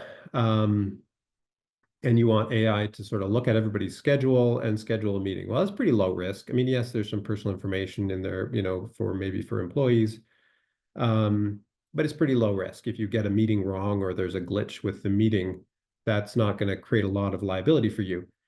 If you are organizing files, maybe you're managing appointments with patients. Sure, we're sort of edging into a higher risk scenario because maybe you're doing, sort of patient personal information. Maybe you use AI for marketing and promotion. Again, pretty low risk. As you move into the handling of patient info, then we're increasing the risk. Maybe it's general information, education about different treatments, different options. Sure, that's sort of a more medium risk. Maybe you're improving patient engagement. Maybe you're dealing with billing. There's risk, and it gets higher as we go into the areas of, therapy. If you've got an AI chatbot that's completely unsupervised by any human and is providing therapy, absolutely, that's a higher risk. You're handling personal information, mental health information, engaging in treatment and diagnosis, higher risk. Are there unacceptable risks for AI? Absolutely, I would say yes. And we already have seen incidents of that or allegations of that in the media against, where there are lawsuits against AI providers to say, hey, this individual was counseled by an AI chatbot to engage in self-harm or suicide. And is that unacceptable? Absolutely, yes, it is. It should be, but that is happening. There's no sort of regulation against that. So it's already, we're sort of already in the place where, the technology is galloping ahead and the law is kind of slowly trudging along behind, trying desperately to catch up. And that's really the story of law and technology throughout human society, throughout history, is that technology moves and the law realizes it and tries to catch up. So what are the different risks from a tech point of view? We've got training risks where personal data may be embedded in AI models and used as training data. So for example, an AI scribe may be a relatively, it's a higher risk tool because if the AI scribe is listening and creating treatment notes or a record of a session, it may be gathering a bunch of personal information of that patient or client. If that same data is being hoovered up by the AI tool and is being used to train that tool, then that creates a risk because the individual may not, consent to that if they know their data is being used to train a robot somewhere in the back room. You've got use risks where AI is handling sensitive information in real time, depending on what the input data is and what output it creates. So again, even if the audio, we talk about an AI scribe, that's an easy kind of example. Even if the audio is not being used to train the AI, let's say you've reviewed that, you've asked that question, you realize, no, it's not being trained, we've been assured by the provider, but it's still input data, the audio is still input data, and it's still outputting some data, which would be, let's say, a written record or a summary. There's risks around that because the data may be inaccurate or the output may be inaccurate. The input may be difficult to understand or to hear. And then, of course, if the AI tool is making treatment decisions or suggestions or recommendations even, there are risks of bias, which we've touched on, throughout the talks so far. Okay, so there's some of the risks. The third bullet there is about compliance risks, which right now it's tricky to say we've got compliance risks because, as I just said, there are no specific regulations around AI. However, I'll give you an example. If you're required to, let's say there's a privacy breach and you're required to report that breach because of some risk of harm, then to the extent AI is involved in that, either the privacy breach or the remediation of that breach, this is where AI may be implicated, and you've got a regulatory oversight. So even though even though privacy breaches are mandatory to be reported, it's not AI specific. That's just for any technology, whether you're using a non-AI or an AI tool. And then, of course, with AI come all kinds of intentional harm risks, where we've got bad actors who are using AI for all kinds of violations, including privacy violations, deep fakes, and and socially engineered fraud. So although that's not something, the top 3 bullets may be something you're thinking about in your clinic, the last one about intentional harms is something to be just aware of. If you've got, we often are seeing now, it's more common for, avatars to be created of some person within your organization, and AI is being used to sort of mimic their voice, mimic their face. So AI can be used in all kinds of nefarious ways. So that's sort of an area or category of privacy risk. Okay, so what do we do with all this? Well, what we're doing with our clients is advising them on this and going back to first principles of what laws do we have in the privacy area. We do have layers of legislation because the government has been at this for a number of years. The federal private sector privacy law came into effect about 25 years ago. That's PIPEDA, or the Personal Information Protection and Electronic Documents Act. That's at the federal level. Other acts at the provincial level still apply. So we've got the Personal Information Protection Act. Sorry for the alphabet soup here of privacy laws, but we've got health information, protection of privacy, access to information. Those are all existing laws and give us principles to guide, how we collect, use, and disclose personal information, regardless of whether AI is used or not.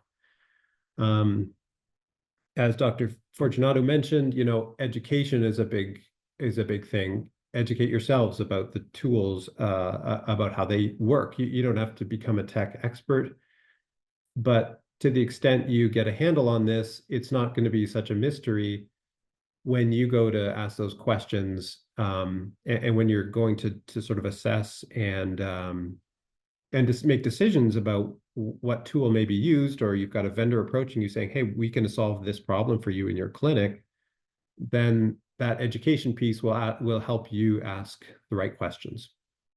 And with that comes that idea of governance. If you've got a governance framework, you can rely on that, or sort of draw upon that as you assess AI tools and how to deploy them in your practice. Governance can come, and I'm going to talk about this a little bit at the very end, but it don't feel like it's an overwhelming thing that you have to, think, oh, well, we'll do this in 2030. Like, you can start and it can be simple. So another way to de-risk, the use of AI is about anonymization or de-identification of personal information. And then I want to talk a bit about privacy impact assessment. So a privacy impact assessment, or PIA, is sort of a formal way for your organization to review the tool, or technology or system that's being put in place, and ask all those questions. It sort of brings you through, in a way, a formal kind of decision tree to say, there's a question earlier about, like, well, is the audio recorded and stored somewhere? And if so, where? That's a great question. That's exactly the kind of question that you will ask if you've got, as you gain education around this. So, to kind of see how this would dovetail with governance, maybe in your governance policy, even if it's a simple one, there's a question like, where is data stored? If we're using AI, where is data stored? You may already have that if you've got a record management system. You may already have something that says, hey, where are our records stored? And so you can tag on to that and build from that.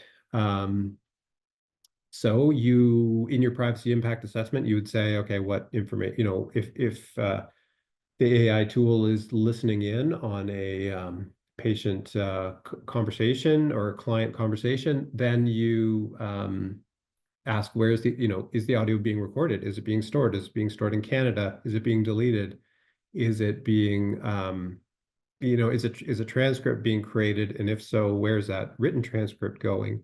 Is that being stored? So those are all examples of questions that would come out in the PIA analysis. You can do that. There are cases where it's mandatory to submit a PIA to the privacy commissioner. There are cases where it's voluntary. And there are cases also where we have clients who sit down with us, even if it's not mandatory, even if they're not submitting it on a voluntary basis, but they want to get a handle on it. And so they say, look, let's sit down and review this in a formal way. We get all the folks in the room who need to be there. So we have someone from tech, we have someone from HR or business, or maybe the vendor attends to answer questions if it's their, you know, they're a rep for the technology. That's an example of where we can have those conversations, dig into it, and they can be very revealing in a good way. Yeah, I've had conversations with clients where, you know, we start asking questions and dig into it a little bit, and it's like, hey, are we collecting this field of data? And, you know, someone in the team says, no, we don't want to collect that, so I don't think we're collecting that. And the tech person sort of puts up their hand and says, well, actually, yeah, we designed it to collect that particular bit of info, of personal information. That's just how we created the tool. And then we dig a little deeper and we realize, oh, wow, so it's collecting a lot more than let's say the leadership team realized. And it's better to know that and then get a handle on that and make some decisions around that at the front end versus sort of realizing later. So that can be a useful exercise, and we assist clients with that. I'll touch on the second last point. There is what I call TOS review or contract review. So TOS, I'm referring to terms of service, but that could be like terms of use, the terms and conditions. Those are the sets of fine print that, you know, you and I as consumers will scroll down and click I accept. So if you're using a chat bot or any kind of AI powered tool, there's often a set of standard terms that the vendor wants you to click through. What do those say about the personal information handling practices that will play into your privacy impact assessment? It'll also sort of play into that education governance piece where you're already thinking, okay, data residency, we've used that as an example. When we go through the privacy impact assessment, we're asking that question. When we looked at the terms of use, we're going to see it in writing. It'll say, you know, data for this provider. When we collect data as the AI platform provider, we store it in this country or that country. And then you can start getting into some negotiations before you sign the contract. Before you enter into that service agreement with the provider, you're asking those questions and negotiating.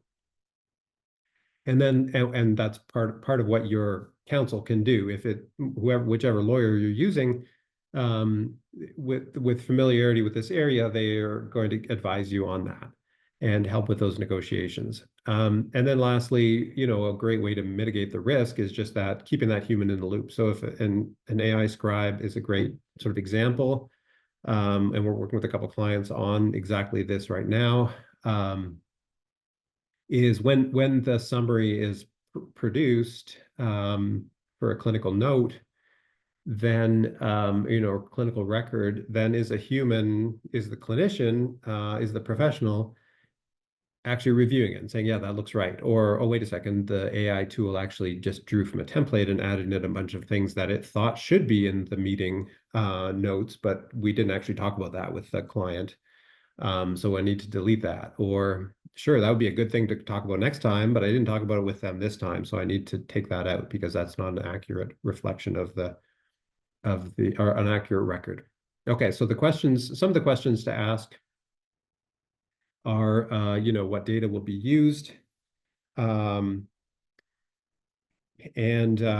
what will the data include personal information? Do you have authority to collect it under the Personal Information Protection Act? There's reference here to the Health Information Act. What guarantees, certifications is the service provider offering, the vendor who's selling that tool.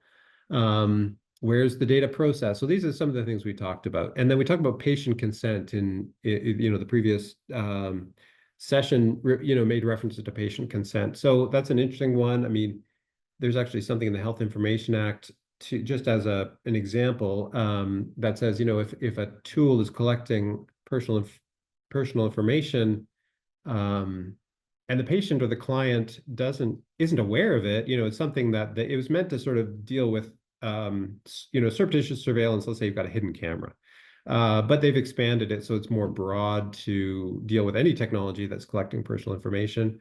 And it's just, maybe you've got microphones, in an ambient way, picking up every conversation everywhere in your clinic, for example.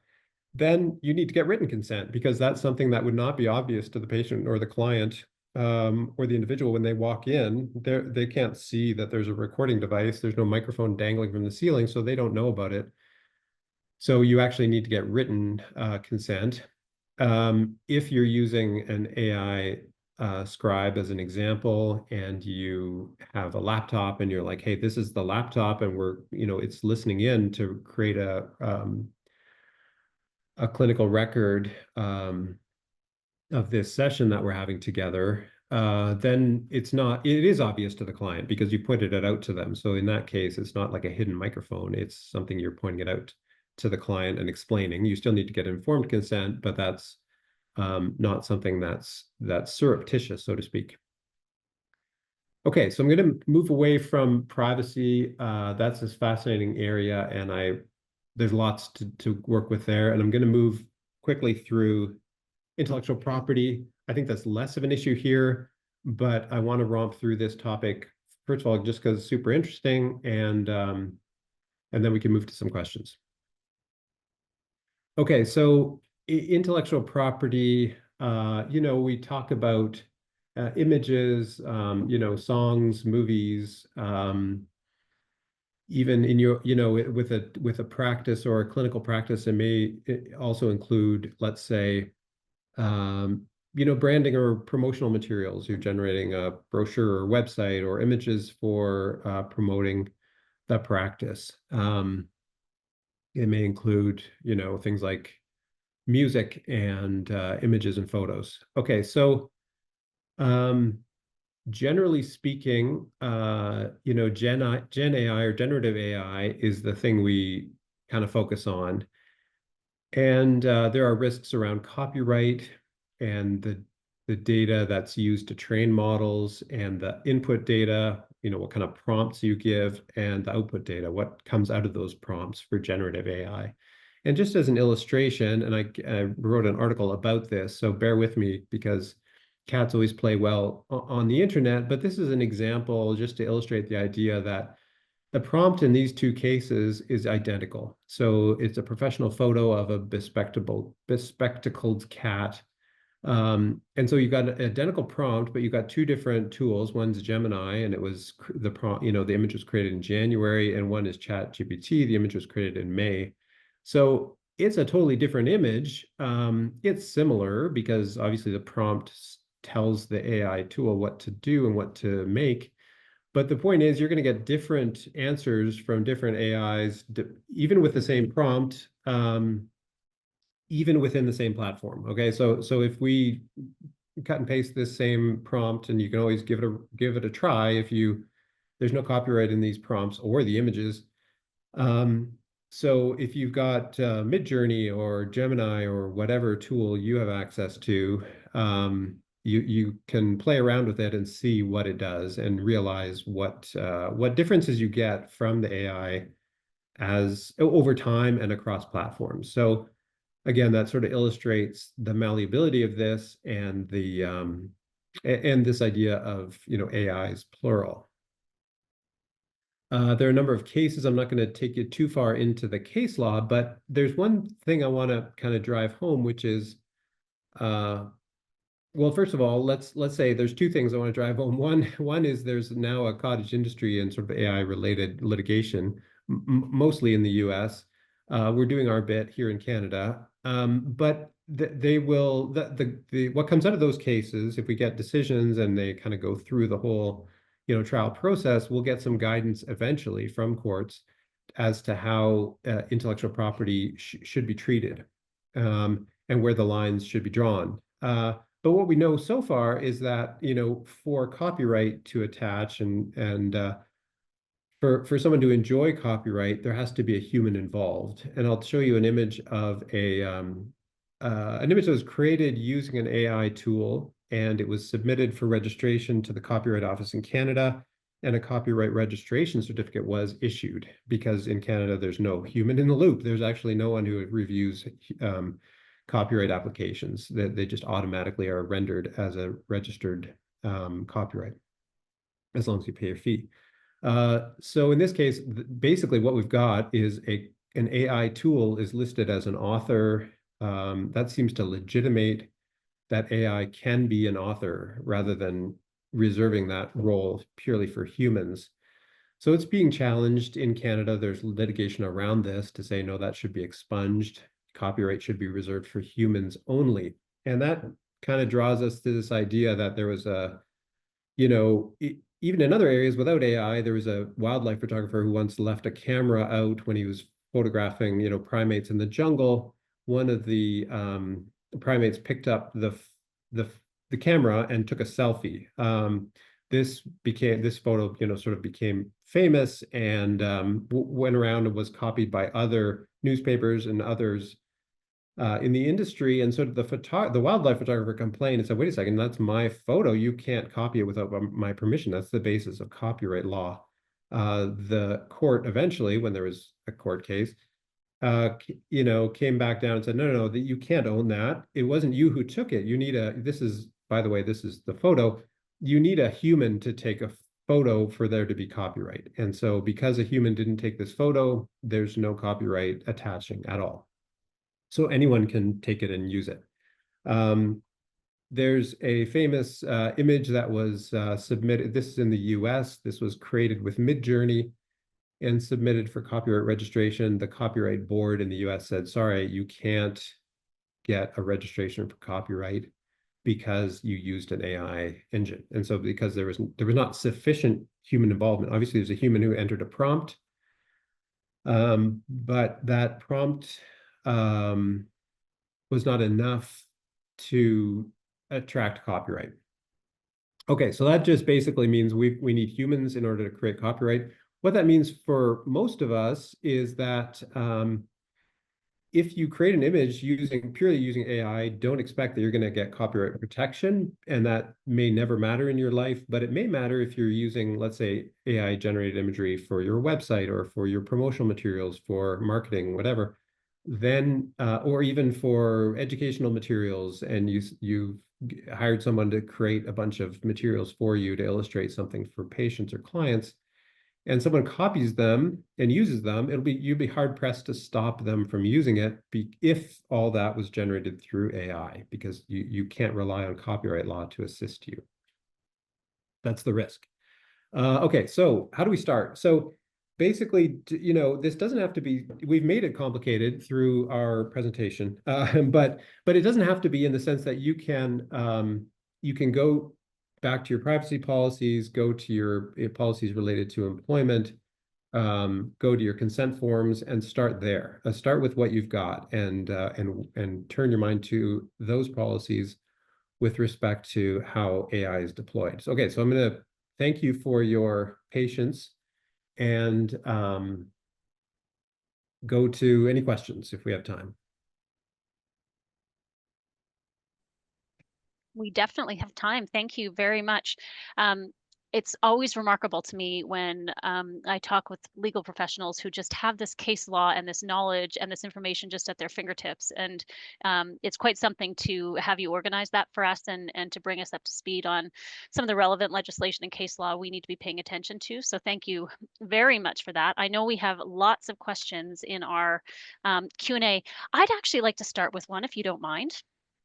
So just last week, and if this is beyond the scope of what you feel you can comment on, no problem.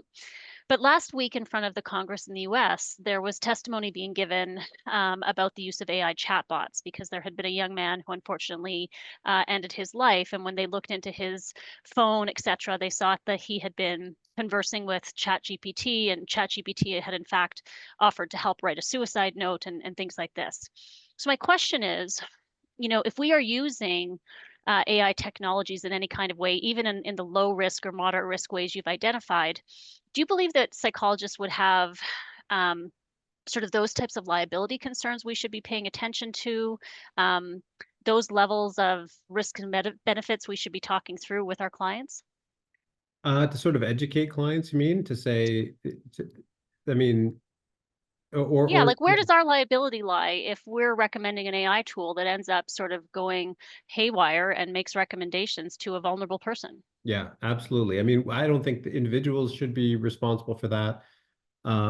But AI companies are going to have to face that. I mean, even if you bury it in your terms and conditions somewhere, which I'm sure there's some guy like me, writing the 15-page terms and conditions fine print for, OpenAI for their chat um, tools to say, they disclaim all liability, but there's the liability piece in the terms and conditions and who's responsible for what. And there's also like, does anyone read those things? No, quite frankly. And by the way, I'm not giving legal advice or Yeah, yeah, yeah. giving the view of field law or any of my clients, but just personally, I know that people just sort of scroll through and click I agree. But absolutely, there has to be an education piece there for users. I mean, I don't think psychologists specifically should be on the hook for that, just by virtue of the fact that that's a risk that's out there. But if you're formally sort of adopting and deploying a tool and saying, yeah, this is now, it's not just something out there that others are using. Maybe I'll go there and ask a question to sort of remind myself about some continuing education that I took. And, that's a way to use the tool, just like we do with Google or whatever. But if you say, hey, we're adopting this, we're bringing it in, we're kind of embracing it now because we've decided and we've made a conscious decision to use it in our practice, then yes, that's where it becomes important to kind of hit pause and say, let's think about this before we deploy it. And I've also got, clients who are in a bigger clinic. And so individual practitioners are already saying, well, the horse is out of the barn. I'm already using this. And that's an interesting one to sort of say, let's take a step back and make sure we're all thinking through the various risks. But yeah, that is a concerning risk. That's absolutely a concerning risk because I don't think the companies who are, making these tools available are really, if that's what the tool does, then that, to me, that's an unacceptable risk. We shouldn't, accept that risk. So I'm glad that there's some accountability around that. Thank you for that. I just was particularly interested because it's been in the news in the past week or so. Yeah. I'm going to work through our questions here that we have from our audience. You may be seeing in the chat that people are thanking you for this and found it incredibly informative, myself as well. I am going to ask you the question. I did pose this to Dr. Fortunato, but because I think you might have an interesting perspective relative to our jurisdiction here in Alberta. This comes from Kevin, do you have any sense of how AI generated notes are being received in courtroom or forensic cases? That's a great question. And I don't practice sort of malpractice, and I'm not a litigator, and I intend to keep it that way.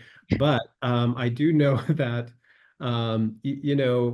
courts will look at records if it's been generated. And I don't think we have any cases. I have, from a quick search, I don't see any specific cases where there's been, where this specifically has been handled by a court. But if you had a record that was entered into evidence, and it turns out that record was generated using AI, and if it's in the interests of one side or the other to pick that apart and challenge it because it was, generated through AI, yes, you will have someone who will shine a spotlight on that and say, wait a second, is this accurate? Can we rely on this? And it may be perfectly reliable, and you may be able to show that because your practice as a professional was always to review the note, and approve it before it was, entered into the system or entered into the patient's record. And so if you've got that practice and that's part of your standard of practice, and you can show that, then that's, to me, no different than saying, it's analogous, let's say, to saying, well, I dictated something, I handed it to the dictation, assistant who is going to type it up and put it in the note in some other universe where we use, dictation, which, I mean, we sort of live in both worlds right now. But if there's an error in how the dictation was transcribed, it's similar in the sense someone may pick it apart. But if you can say, to answer that question, say, well, no, actually, yes, there are errors in transcription by AI. Yes, there are errors in transcription by our dictation, typist. But we catch them and we correct them, and when it's loaded into the note or into the patient's file, then we know it. We have confidence that it's reliable. Then that's going to go a long way, regardless of whether AI is used. If you're just like, well, no, actually, it's just loaded. We don't ever look at it. We just click an I accept button on our on our mobile phone, and it gets loaded into the system, and that's our practice. Then you will. Then those records will be subject to challenge for sure, if it's in the interests of some lawyer to challenge them. It sounds like similar principles you're saying. You can use the AI tool, but make sure you have a human in the mix who's actually ensuring or looking at the accuracy of what's being used. Yeah, that's right. I want to give you a little bit of a shout out because I don't know that you would hear this often, but there's a comment in the chat that says, this is the first time I've heard such a clear legal presentation in this area. So thank you to that. It obviously landed with our folks well. Great. I'm happy to hear that. Yes. Okay. The next question comes from Cameron.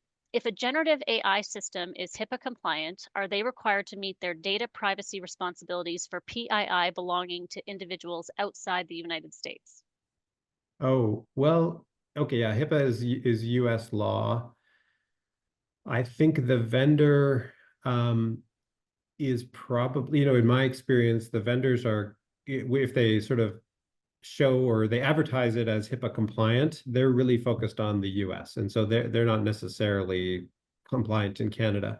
Vendors who are focused on Canada or realize like, okay, we need to, direct this to Canadian customers, then they need to turn their mind to that, and we can't assume that just because it's HIPAA compliant that it will work here. It may, but it may not, and so I don't think it's safe to just tick the box just because they're advertising it as HIPAA compliant. Data residency is a big one. Obviously, an American company with HIPAA compliance, because they've got an American customer base, isn't going to say, hey, we've got Canadian servers and we've got Canadian data residency. When there are enough customers in Canada ask for that, they'll say like, oh yeah, don't worry, we've got that set up, and here's our Canadian customer, specific fact sheet or whatever on our compliance. And so, yeah, I think I saw that in the notes as well in the Q&A, that don't mistake HIPAA for a Canadian stamp of approval. Absolutely. So Teresa's asking for you to talk more about the algorithmic impact assessment, what is considered, how are they done? I know you touched on this, but perhaps you could just review that again for us. Yeah, and I'll be honest, I haven't engaged in that assessment myself for clients. I've seen it mentioned, I've seen it sort of, and there's this one case out of Ontario where the privacy commissioner says, yeah, that's actually required, or suggested for McMaster in that case. I will say that there's a government AIA or algorithmic impact assessment template. So there's guidance from the federal government. And if someone wants to reach out to me directly, I can send that because it's publicly available. And so it goes through some principles and guides a user through that. It's basically looking at sort of how are decisions made, how are the algorithms applied, and it comes at it from a different angle from a PIA, as compared to a PIA. but I myself haven't engaged in that. But if anyone out there wants to do one, I'm, I'm interested to learn, because all of this is, whoever's in this area is learning. So I'm interested to learn more, but there is some guidance out there that I could provide. Okay, and that might be helpful. And actually, I'm going to jump to the next question because it kind of dovetails on what you were just saying. One of our anonymous attendees is saying, if techs or whoever don't know what the algorithms are doing, how are we as therapists, not IT evolved in this way, expected to monitor this? Please provide specific steps or direction involved in monitoring algorithms. Well, I think that's a great point, that I think all of us who aren't deeply into the tech, and that probably, captures most people, are in the same boat. But I would also say, like my, comment, which I wish I could say is a joke, but it's not, with the internal combustion engine. Like, there's all kinds of things in society that we don't understand. Some experts will, some specialists will. And so if you really want to dig, you got to hire one of those folks who knows, because you need a consultant to sort of hold your hand in the best way, to kind of walk you through that and teach you and get you to know what you need to know. But we also have day jobs and professions, and we need to be, we need to have our CE in place for our professional practice. So we can't, not all of us have the luxury of saying, like, you know what, I'm going to take a 6-month leave of absence and get a, get a computer science diploma or something, and learn about AI. So I think we need to get advice. We need to get consultants. We need to get IT experts to guide us. And there's going to be some, we all trust, there's an element of trust. And I don't want to sort of over or understate that, but we're working right now through a privacy impact assessment for a clinic who's adopting an AI scribe, for example.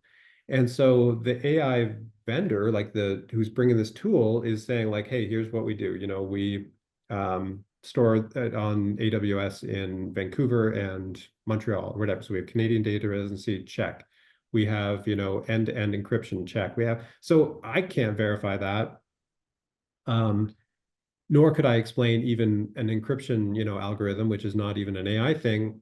So at some point, there is an element where you're like, okay, this company has been giving us these assurances. There are ways to verify that. For example, there's a SOC 2 type 2 audit that you can request from a vendor that says an independent auditor has come in and verified all these things that the vendor has claimed. So you don't necessarily need to buy the AI, from in an alleyway at the back of a van where you're like, I have no idea what this is, but I'm going to use it because it looks really good and it was really cheap. You can go to a vendor that has the compliance pieces in place and has been verified by independent analysis, so that you have confidence. And so that's really what we're doing. We're trying to get a level of confidence. And there's always an element of trust, but you don't want to be sort of trusting without some verification. It makes me wonder a little bit because I know a number of us would have cybersecurity insurance through our insurance provider. And it makes me wonder a little bit if the insurers could ever provide, like what a vetted list of some of these vendors would be, right? Because perhaps they'd be better positioned to ask the questions or understand or take those steps that some of us might not know to do. Yeah, that's an interesting point. And I think I've heard that from other professionals in other healthcare settings, where they're like, hey, can't we pool our resources? Because one clinic or one, professional doesn't have the bench strength to do this. But if we collectively can, and often vendors will sort of do that in the marketplace. They'll say, hey, we got these people signed up, trust us because they trust us. And that's part of how the marketplace works. But yeah, that's a very good point, that we have limited resources when we're assessing all this stuff.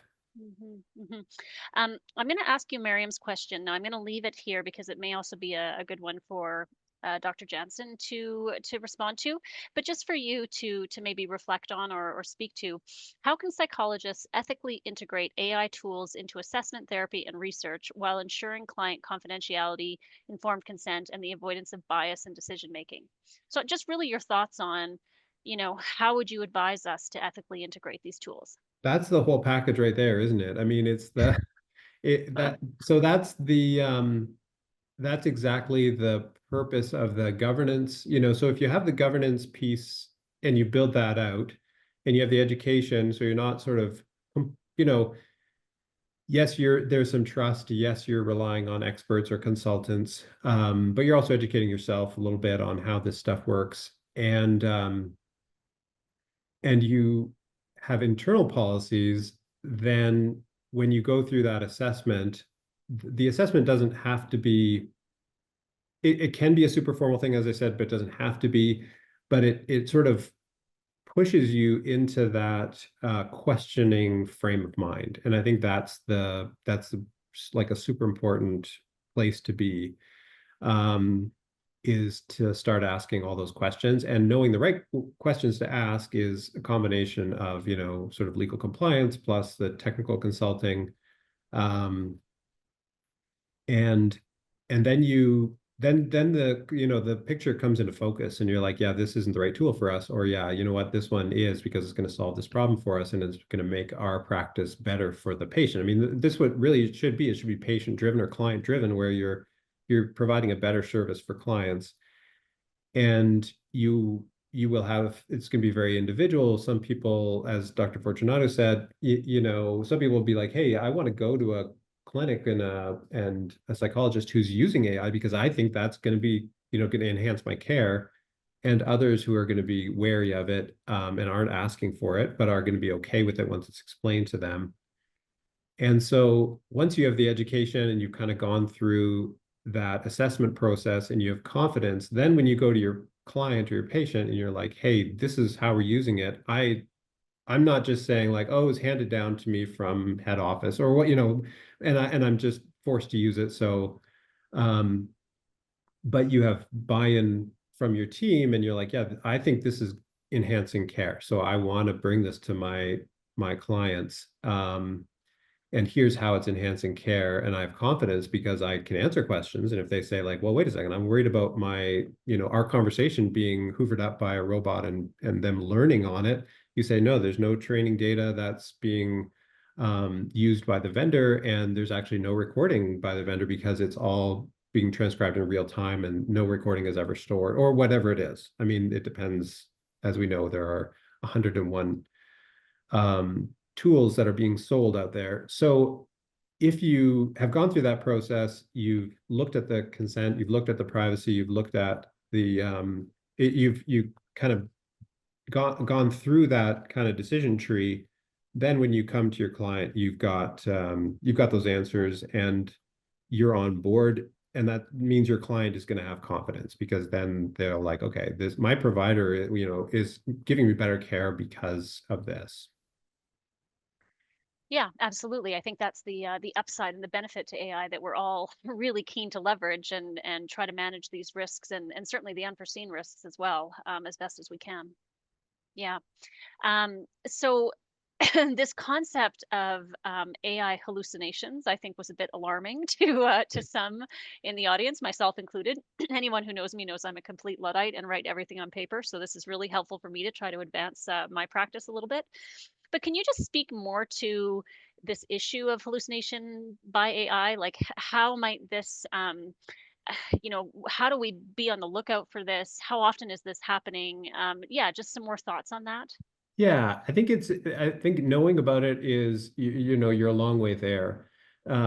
Because in every profession that I'm, dealing with, because we have a bunch of clients in a bunch of different professions, and we're all grappling with that, including, lawyers. So, and even if the tech, or sorry, the AI, is trained, it may have a cutoff point for training.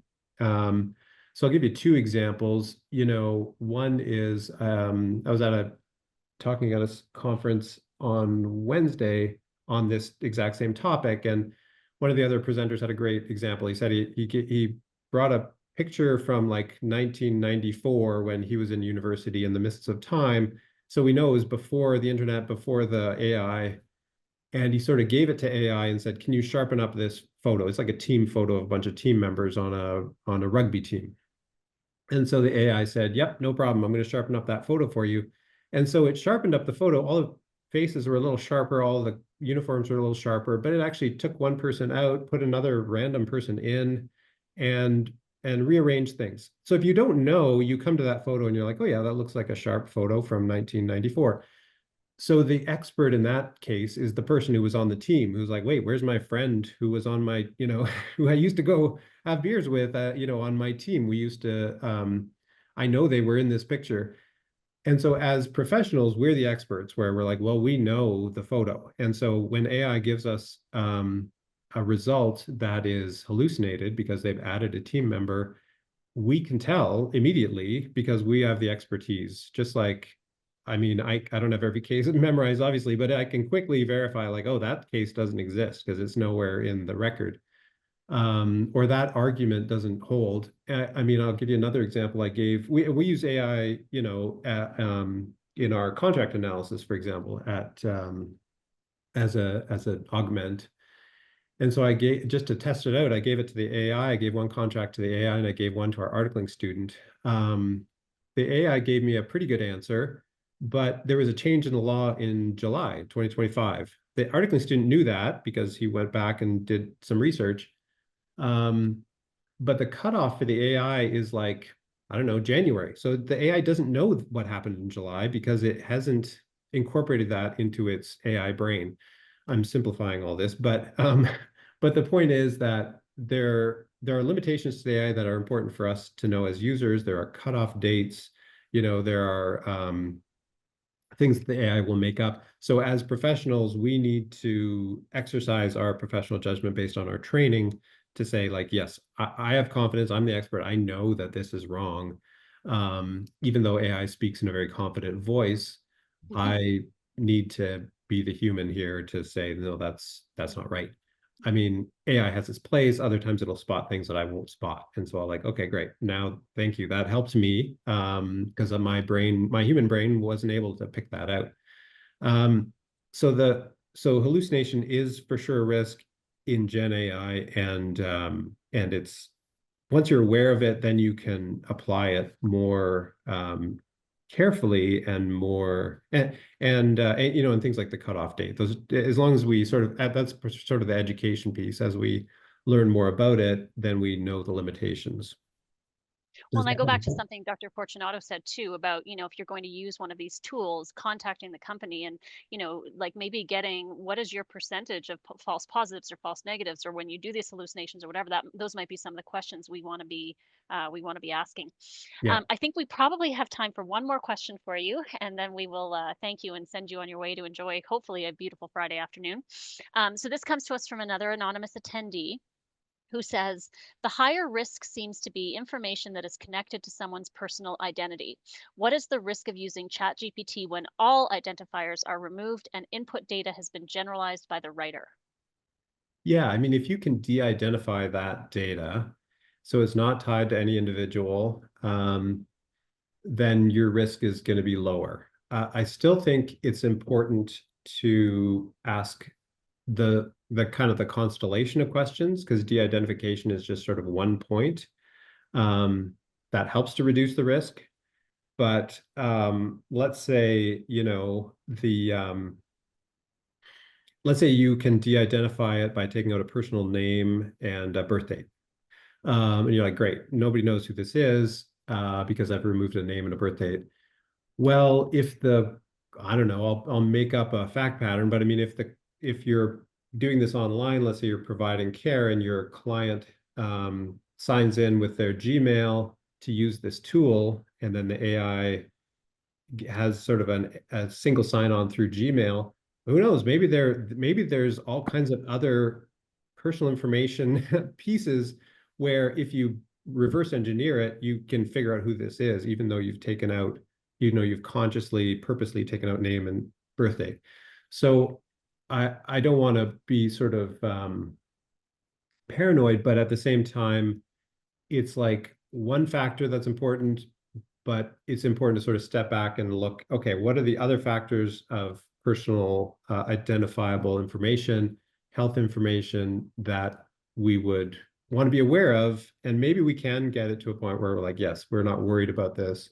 There's some random number that's generated that's associated with this, and no one would be able to tell who it is. Then yeah, absolutely, that will reduce risk, because it's just a bunch of data, and data scientists know how to do that. They can introduce noise into the data set that doesn't impact your output, but does sort of reduce the ability of sort of re-identifying someone by reverse engineering their, I don't know, their location or their Gmail account or their whatever that may be associated with a certain record. Just I'm illustrating. I'm not using a particular tool. Yeah. No, but I mean, I think it sounds like what you're saying is that it's as much as about what we're inputting into the AI system as what it also might be pulling out. Exactly. That's right. Yeah. And because of the nature of the ecosystems that we live in, with there are all kinds of other data brokers and data, little hands in the in the cookie jar, so to speak, that are pulling out pieces of data that we may not even be aware of. Right. And so it's important to sort of ask those questions, and the vendors who are onto this will be like, don't worry, we get that, we're aware of that, and here's how we've mitigated that risk, and we know that that's something that people are concerned about, and here's how we're addressing it, versus like some vendor saying, I don't know, we have no idea. You want a vendor to be at the table answering those questions. Yeah. We could go on, and there's still so many questions, and I'm sorry, everyone, that we're not going to be able to get to them. This was absolutely fascinating. And I agree with so many comments in the chat here, just really informative, really easy to digest. Thank you very much for tailoring this to our audience and for your expertise in this area. It was really wonderful to have you join us. Thank you so much for having me. It's such a great topic, and thanks for doing this. I think the more education, the better. I'm still going to stick with paper, but anyways, thanks so much for being with us. Thank you. Okay, take care. Okay, gang, we are going to move on to our third and final presentation. So we're going to trust at this juncture you can find your own breaks that you might need to take here, because we're going to move right on to our meeting with Dr. Janzen, who's going to talk about ethics and algorithms, safeguarding clients in an AI era. And so many of you probably know our distinguished speaker who's about to join, Dr. Troy Janzen. Dr. Janzen is currently the Deputy Registrar, Chief of Practice, and Complaints Director at the college. He has worked extensively in assessment and intervention with pediatric populations and families, in hospitals, schools, and private practice, First Nations reserves, and children's services settings since 1993. From 2009 to 2017, he served as the clinical supervisor and practicum coordinator for the CPA-accredited School and Clinical Child Psychology program at the University of Alberta. Prior to the U of A, Dr. Janzen was chair of the psychology department at Taylor University College. During that time, he helped establish an undergraduate program in psychology. And so we're going to hear from Dr. Janzen, and then we'll have the opportunity to ask our questions once he is done. So Troy, over to you. Great, thanks so much, Megan, and I'm really glad to be here. And thanks everybody for hanging in till later in Friday afternoon before a weekend, and really appreciate everybody's eagerness and engagement in the chats and in the questions. And I want to make sure I leave some time and room for that for what I'm going to do today. So I'm just going to share my screen here and make sure that you get my slides. This one.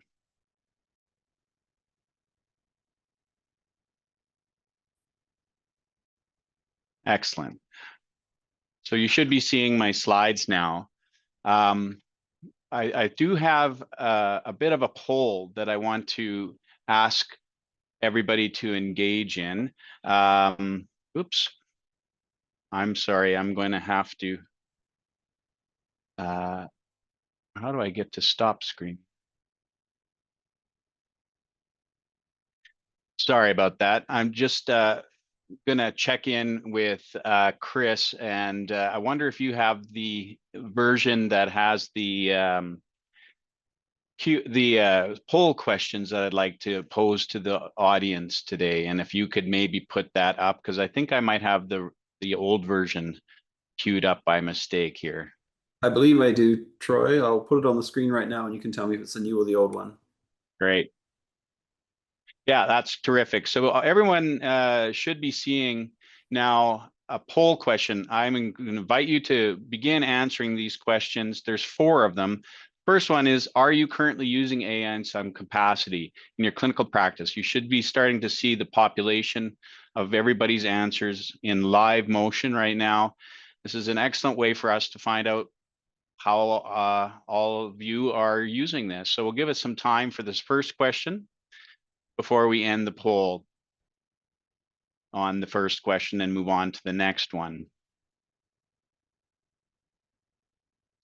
I can see a pattern forming here where a lot of people are saying they're not yet using it, but are considering it actively. But there are some that are using it either occasionally or regularly already in the group, and some who just aren't using it yet.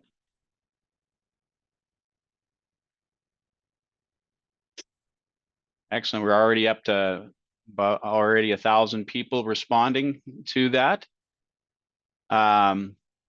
Appreciate those who are responding because it gives us a good benchmark for the 3,000 people that have chosen to attend this workshop. How often are you using this or considering using in your clinical practice at this point? They're not seeing the poll results. Chris, is there something I need to do to make sure they can see the poll results? Yeah, or once do I just... enough people have responded, you just need to tell me and I will display the poll results for everyone. Terrific. I see that the second question's already populating as well. How confident do you feel about ethical guidelines for using AI in clinical practice? If you scroll down, you'll see what type of AI tools do you use or would you most likely use in your practice? You know, whether it's for clinical documentation, assessment support, therapy supports, or research literature. I've got about 1,000 people that have answered at this point, 1,100. We'll give it a couple more minutes to populate in case more people want to participate. You'll get to see the results shortly. If you can't see question 2, I saw a comment there. You need to use your mouse and hover over and scroll down with the mouse button to see the second, third questions. There are 3 questions total. And they're all on the same poll quizzes. I'm just trying to get a sense from all of you, and then we're going to post those results once we have allowed enough time. And it looks like it's slowed down now. So I'm going to declare the poll closed, and I'll click end poll, and then let's share those results, Chris, to the audience so that they can all see those results. Okay. So Yeah. great. So now you can see that about half of you are in the not yet, but considering it under question 1 in terms of how you use AI in your clinical practice. But if you add, you know, the first 2 categories in terms of who's using it regularly, a fairly small percentage of 13% of the 1,200 who answered, and about 27% using it occasionally. And I think that these numbers might change over time, and I'm pretty certain that they probably will. But it's an interesting statistic. If you look at the number 2 question, we see that how confident people are. A good chunk of you are still unsure about ethical guidance using AI in clinical practice. And that's part of what I want to make sure we emphasize today. And some are just not confident at all. And so my hope is by the end of this session, there'll be a little bit more confidence about that, or at least a direction for how to gain that confidence. The question 3, a lot of you are really strongly considering AI use for things like clinical documentation. That's number 1 at 30%. Next highest was for administrative tasks. Some for research and literature review, and far less of you have less comfort for assessment or therapy or actual clinical tools at this point. So I think that's very good information. It gives you a sense of how everybody around you is using it. So we can stop sharing that, Chris, and then oops. And we'll thank you for that. Great. So now I'll just get on to what I have to share. And there is definitely some overlap between what I have to share and what the prior presenters had to share. I'm going to make this as specific as I can for you in Alberta, given my role here at the college. I know many of you will have questions that you'd like to ask, so I want to make sure to leave some time for that as well. Okay, do I need to share my screen, or are they seeing my presentation, Chris? You need to share it again. Okay, great. We'll do so. Terrific. So now you should all be seeing my slides here. So Sure. what are the key, is that visible? Yeah. Yes, certainly is. Yep. Great. All right. Thank you. All right. Sure, I can advance the slides. There we go. So the key takeaways I'm hoping to understand is I'm going to do a little more on AI opportunities and benefits, and assessing those risks and benefits. I'm going to talk to you a little bit about this from a personal perspective and how I've been using this tool and how I explored this as maybe a way to kind of imagine yourself doing some of these things and getting into this to sort of understand what your comfort level is for this, and to save you a bit of time by sharing some of the things I've learned along the way. We know that that AI is the advancement tech of the century. It's akin to the the internet era and even the computer era from longer ago. And of course, I'm of the vintage now where I've been through all of those eras. I remember an Apple IIe, I think it was, or a 2C computer lab in my high school. And actually, my first year of university, I was in computing science and had an interest in, and which might explain why I had interest to explore and understand this as a technology. But I also recognize my responsibilities for safeguarding information and making sure I was responsibly using a tool like this. So I decided to explore it, and I'll tell you a little bit about that. I want to explore use cases of this tool through a lens of both our code of ethics, our existing guidance, and by the way, if you haven't read the uses of technology guideline that we've already published, all of the last page is on AI. And there are some generic principles that we suggest and did that back in 2024. And so I'd refresh your memory that there are some general principle guidance statements back there that you can certainly use.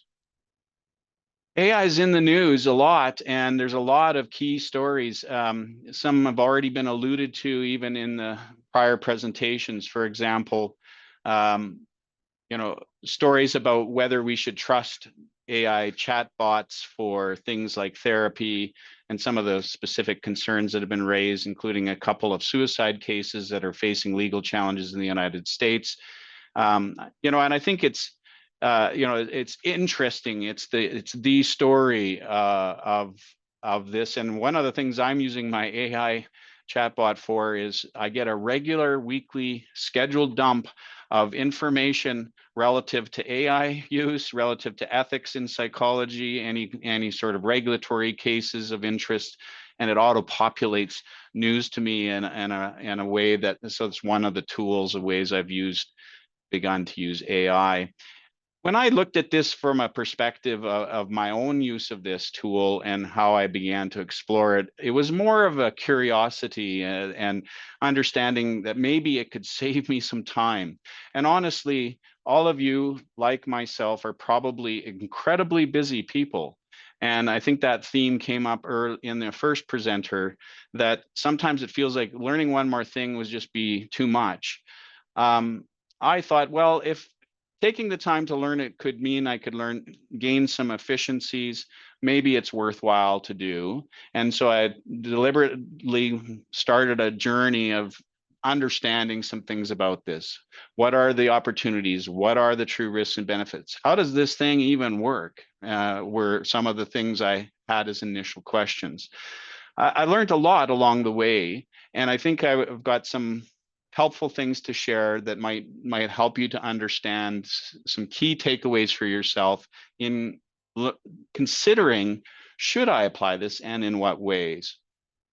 And doing it in a way that's responsible and ethically responsible and safe. And you might decide never to use it, and that's totally your prerogative. I think we're not advocating that you should use it or advocating that you shouldn't use it.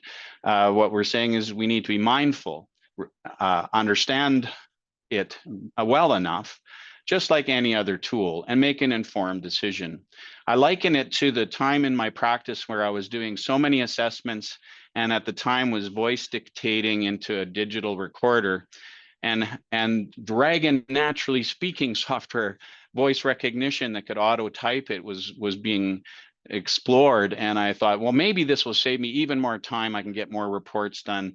I went through that and I discovered it wasn't accurate enough, and it actually bogged me down at the beginning. And so it turned out that I decided to abandon. I said, I can type fast enough. I'm okay with what time it's taking me, and abandoned using it, even though I explored it initially. And you might find that becomes a story in your own consideration, is that you explore it, you decide maybe in this area it's helpful, in this area it's less. And once you realize some of the risks and benefits and some of the things it's good at, some of the things it's less good at, you'll find that you might refine your use over time. And certainly that's been true of my own use of this tool in a regulatory context. So what are the things that you should be considering? Well, this list is the same list that our first presenter went through, though I'm going to go into a little more detail about some specifics. And I know that some of you had very specific questions about very specific tools. And I'm not going to give you a hard answer on those specific tools. Ultimately, it's going to be up to you to be responsible, to make sure, if you're going to explore the use of any AI device or tool, to make sure it's compliant with privacy law, PIPEDA in Canada, not HIPAA. HIPAA is American. If you're in an American context and a Canadian context, you might need both. And there are several tools that might meet and some tools that just won't. And I think it's important that you do your homework, just like any other thing you might consider using in your practice. You could consider it for client-facing tools, like client-facing chatbots. Some, you have a frequently asked question kind of thing that it just takes that.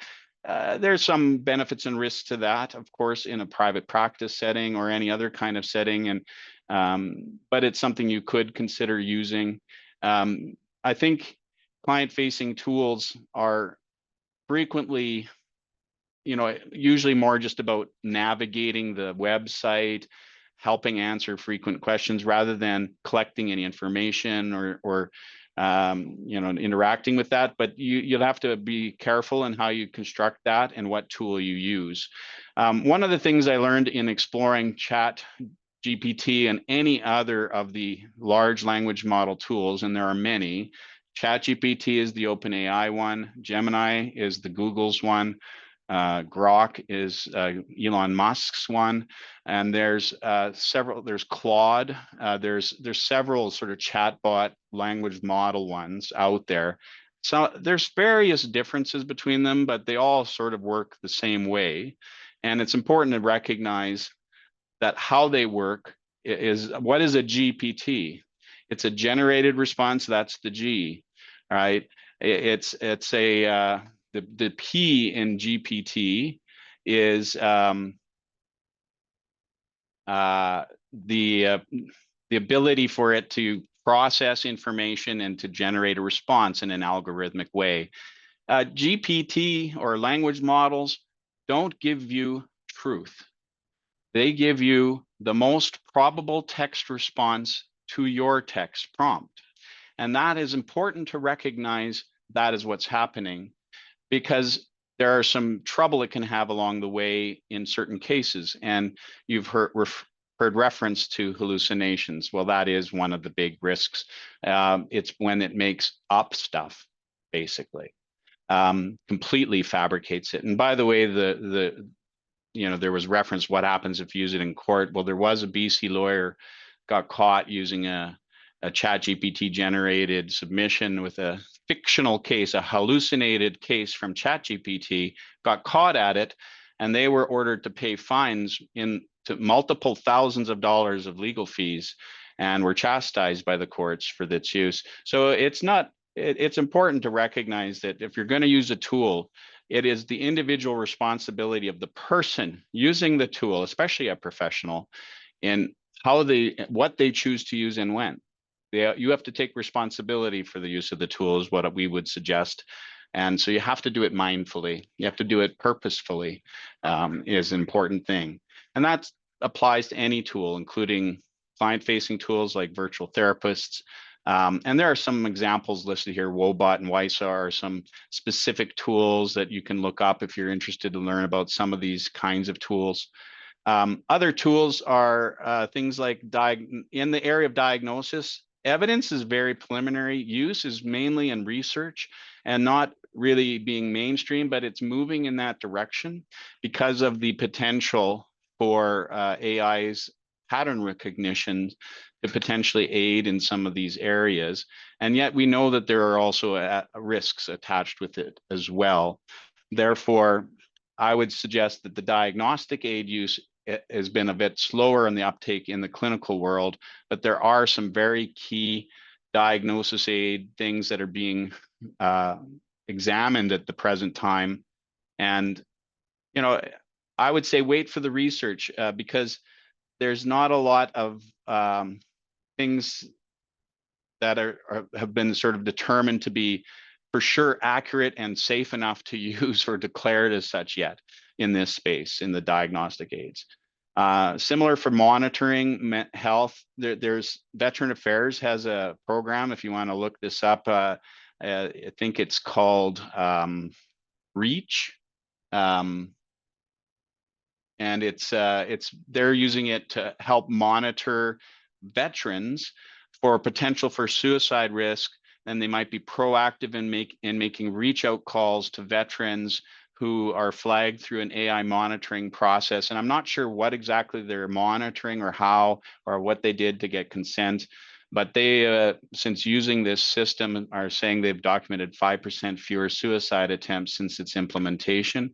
So these are examples of monitoring that are being explored in some parts of the world. I think that the amount of these types of areas that are non-mainstream are going to just continue to be proposed, tested, researched. When they become mainstream will probably be down the road, but I don't think it will take very long before we start seeing that. The other area is, the other is decision support. So maybe not doing the treatment, but you might use it as a way to help. Well, what kind of treatment recommendations? I need to brainstorm. What does peer-reviewed research say? And asking an AI device for support without giving into identifying. Say, I have a patient who's struggling with the following things. We're working on this model and this thing. What are some generally helpful things that have strong evidence and listed according to strength of evidence, and prioritize that? And you can use this kind of tool for that because it does have a wealth of information. It does have misinformation, so you again have to be equally cautious in the area of decision support and between session support, like homework assignments and things like that. You might use it for your own supports as a clinician. We've already heard about note taking, and of course there are several tools out there. By the way, the PIPEDA compliant ones, there's many. A non-exhaustive list includes Scribeberry, Heidi Health, PatientNotes.ai, Ava EMR. I did look up that Jane's in-house built-in AI scribe claims PIPEDA compliance, but claiming it and knowing it is, you might want to just double check for yourself and ask questions. And I think that was the general advice. I know that OWL, that's another software system many of you are using, doesn't have an in-house one, but they have a way to link to another type of AI device, and you can check if that one has compliance as well. Those are the most dominant tools. And if you're checking that the servers are in Canada, 256-bit encryption end to end, and it's meeting PIPEDA compliance already, generally speaking, you've done a check that allows a reduced risk if you're going to explore the potential use of this type of tool. And then you have to deal with all of the processes of consent and things like that. Training and supervision is another area that's just beginning. There are several tools being explored in this space already. Most of them are just research ones that I've been hearing about. One is called LYSSN. I'd encourage you to look at the kind of things they're doing, and what they're doing is using recorded sessions to have an AI automatically score it for compliance with both motivational interviewing and cognitive behavioral therapy techniques to see if we're having good adherence to the models, and also rating and giving scores on empathy and reflections. And the nice thing about that research is, if you look at some of the research papers that they have posted online about this, is that they're talking about the challenges for students wanting to accept this, kind of what they worried about, how it's been helping or not helping, where it's been effective, where it's been less effective, is all in their own posted research. And so I'm encouraging, if you're thinking and you're doing a lot of supervision, to look at some of that. It might be a tool that eventually, with enough testing, becomes available to you. Another one is Cognito with a K. Cognito is where trainees talk to a virtual patient for simulations, and it's sort of the idea of it. Let's do some role play before you get in with a real patient to exercise and gain confidence with your skills, and under feedback, watched by a real human supervisor, and then using it in that way. So those are some of the supervisory and training ways.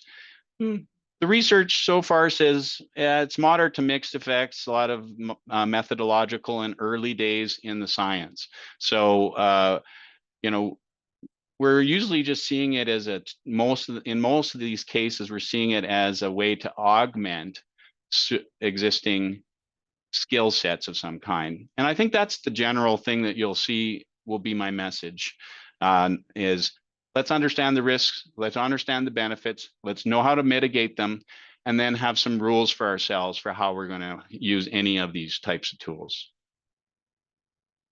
Let's get into the detail a little more. So chatbots, what's the benefit of a chatbot kind of thing, like those client-facing tools? Well, they're 24/7 accessible. So even when you're sleeping, they can answer a question about accessing you. They can do some jobs for you that a human wouldn't want to stay up for. And, they're scalable, they're efficient. They can really be effective for psychoeducation. Caveat emptor, look at the risk. Misinformation is a risk, so you have to be careful, balance that and test it and monitor it.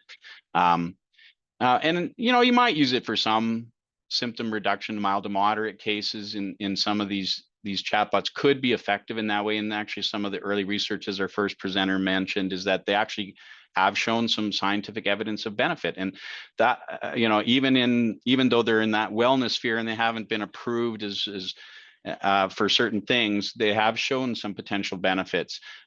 Where they probably fall down is high-risk clients, suicide risk high suicide risk situations and crisis-oriented situations, highly complex mental health disorders or multiple comorbidity. Those sort of things, I think, is probably not going to show us ready benefits for at this time, because it's probably no better than an average therapist at best. And maybe less, because it misses many of the subtle things of therapy. So where I wouldn't use it for is for crisis situations because of the privacy and data concerns. Any free tool that's an AI tool generally isn't safe. It's going to train the model. It's going to use your information, whether you want it to or not. So if you're using free versions of ChatGPT, free versions of the Copilot, free versions or the non-paid versions of things, generally speaking, have less assurance of privacy controls and protections. You generally will be having to move to a higher level paid version, and only certain levels at certain kinds of tools promise this sort of higher level protection.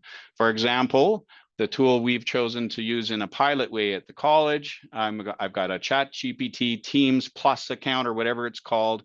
There's another higher level, which is Enterprise. You can look it up online, these different levels, but the Teams automatically says it will not train with your data. So it's not training the model, it's not grabbing it and using it to update its model. is what it's promising. So that's a little more protection, but it still doesn't have the PIPEDA level privacy protections. Whereas Copilot, which we're looking at as an alternative competing model or tool to use, if you get the enterprise level of the subscriptions to all of your Microsoft suite, your Microsoft Word, PowerPoint, all of those usual tools, the enterprise version of account promises a high level of protection. There's a different icon on the screen that shows that you've got that level of protection and that level of software. Anything lower than that might not have those levels of protection. So buyer beware, be aware that free tools aren't safe for privacy, in my view, and they probably should not be used with private, sensitive personal health information, especially with clients, because of that. So that's as clear as I can be about free tools. And I'd say the mitigation of the risk of using tools like this is, think of it only as something that augments and doesn't replace. Make sure anything you're using that involves a patient is done with full informed consent as best you can, and that's been described earlier. And you've heard it 3 times now, this is the 3rd, human in the loop into any important decisions made with information. You've got to have eyes and ears on it and not take it for granted. And use secure platforms that you've checked the privacy, and make sure you have the version that is truly private and in Canada. Those would be the main pieces to mitigate it. What about an assessment? Well, I mean, there's some potential for a lot of efficiency. There's things that it can do extremely better and more quickly than a human might be able to do with pattern recognition. There was some mention of things like there's some research being done on its ability to detect simply from voice patterns who may be at risk for a relapse of depression symptoms. And it's actually pretty good at detecting that, which may engage a more rapid relapse prevention effort from an actual human. And so, you know, it could be potentially very useful for certain types of things because of what it's good at. You know, what are its risks? Well, false positive negatives, we don't have a strong sense of what those are yet. There's not a lot of scientific study about that, but we do know that because of the data set, we'll have biases, that those biases can creep into decision making and could lead to false positive and negatives due to the inherent bias within its training data. And so that's important.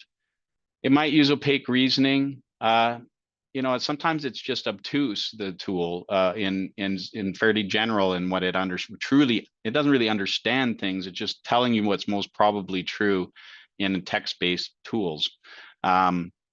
And you again, privacy and algorithmic bias is the biggest risks here.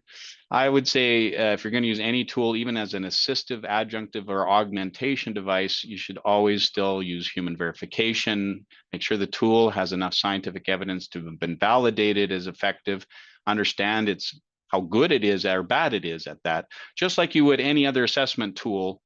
What's its sensitivity? What's its reliability? What's its validity in this function? If you don't have that data, psychometric data basically about a tool, we should be skeptical about its use. We should be cautious in its use and or not use it at all if we hasn't demonstrated sufficient. Right now, these tools are in the research phase. It's early days and there's not a lot mainstream already that I would say have demonstrated enough reliability, validity to actually utilize in clinical practice, but they are coming and they are being researched. And if you're curious about it, there's tons of information out there. What about for monitoring and early intervention? You know, getting a timely risk alert could be really helpful. Like if you could get consent from clients who have wearables, like I've got my watch, my watch will automatically call an ambulance if I fall down or have a sudden get into an accident, because it can detect sudden motions if it's hard enough, and it'll automatically call if you don't respond and send an emergency person to you. That's kind of nice peace of mind in some cases. We even considered it for my aging parents and my wife's aging parents. You know, like maybe we should just buy them these sort of devices for that protection. But you can even integrate that in other ways, and they're doing some exploration to see if people are actually engaging in sufficient behaviors and allowing a psychologist to sort of have access to that integrated data with an AI tool to monitor whether there are behavioral things that can be tracked are suggestive of progress in treatment around depression or anxiety, or backsliding potentially in those treatments, and can lead to timely intervention changes or shifts. And so those could be potentially beneficial as they become more easily accessible and people are comfortable with those. But more and more people have the Internet of Things has blossomed, where a lot of things are connected, and we have more accessible data that can be integrated into different tools, and that allows for monitoring and possibly early intervention. So some benefit might come out of this. Again, early days, and some of the tools are just research tools here. What are the risks? It could be quite intrusive. You could get false alarms or misses. Like, I once just turned around and whacked my watch and it said, "Oh, you've been in an accident. Do you need help?" No. And so, before the ambulance came, because I just happened to whack my arm really hard just by accident. And so, you can get false alarms because it's not a perfect predictor. It's not a perfect data source. And so you have to be careful. And you want to give people autonomy, and you have, versus sort of, I would say, instead of duty to protect, maybe I would say versus responsible caring, which is the other ethical principle. Like, you might feel, I'm doing this to be caring about you, to check in, to make sure you're on the right track, but it's intrusive. You're gaining information that you normally wouldn't have. So is that appropriate? You have to decide with your client, and some will be comfortable, some will be less, and do that with a proper informed consent.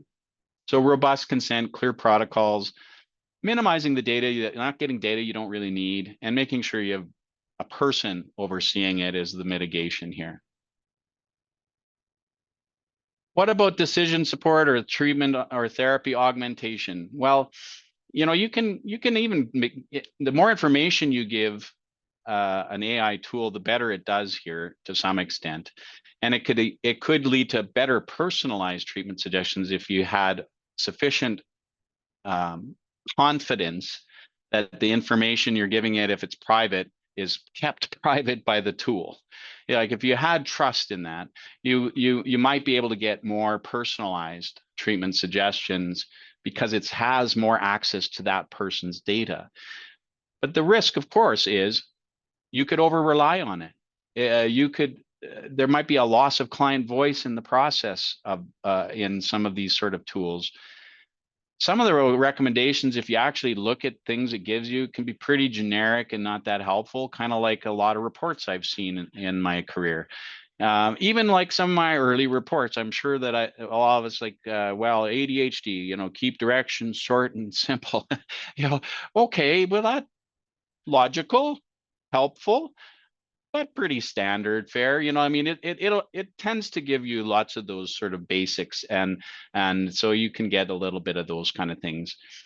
So if you're going to do things where it's integrating, or you're using it to augment how you're doing treatment, make sure it's led by you. That's the key. Make sure it's transparent how you're using it with your client, and make sure they're okay with that. If they have a discomfort with it, don't do it. You still have a brain, and you still have other ways to access information and to bolster what you're doing in therapy. So I think that it's important to do that. Make sure it's an open discussion, and even document why you did it and for what purpose is important, so that there's transparency in how or if you're using it, and in what way you're using it for augmenting the work you're already doing. So that's the decision support area. What about clinician support and admin, your own note taking? For example, like automated notes. Why did the doctors go this way? By the way, I saw a lot of chats about some doctors who hadn't sought informed consent. The CPSA guides are clear. They need to have your informed consent by their guidance. They chose to do that more rapidly and adopt it more rapidly because they saw the potential for the doctor to spend more time at connecting and less time focused on note taking with the patient themselves, that they could more focus on what they were hearing and making sure that they're understanding and tracking that, and less time focused on that. But doctors must be responsible for all notes done by a transcribed AI tool. And have to sign off on each note, I think. Like they're still responsible for the note. So if they put an inaccurate note in that was AI scribed, it's on the doctor, not on the AI scribe. So we would say the same would be probably true of our professionals if you chose to use this kind of tool. If you use it, great. Have a reason why you use it. Get proper consent. Know that it's private and secure, that how the data is stored. Have all those questions answered. Informed decision. Tell the client. And then if they say, okay, great. If they say no, have an alternative. Be prepared to write like normal. And there always has to be a record. But they might see the advantage. Well, instead of a 50-minute hour, maybe it's a 55-minute hour. I mean, it really is up to you how you're going to structure and what it means. You still have to get the note and have to read it and determine it's correct, edit it if it's not, choose what you want to put in there. You still have to use your mind and yourself in that process some way. So I think you have to decide whether the benefit outweighs the risks. And the risks are, of course, confidentiality, maybe transcription or tech errors, accent errors. Like, I don't know how good it does at strong accents or things like that. Like, will it make more errors? It probably could if it's like any other voice detection software. It might lead to taking it for granted and you become disengaged from note taking or get lazy with the note taking and don't bother to check.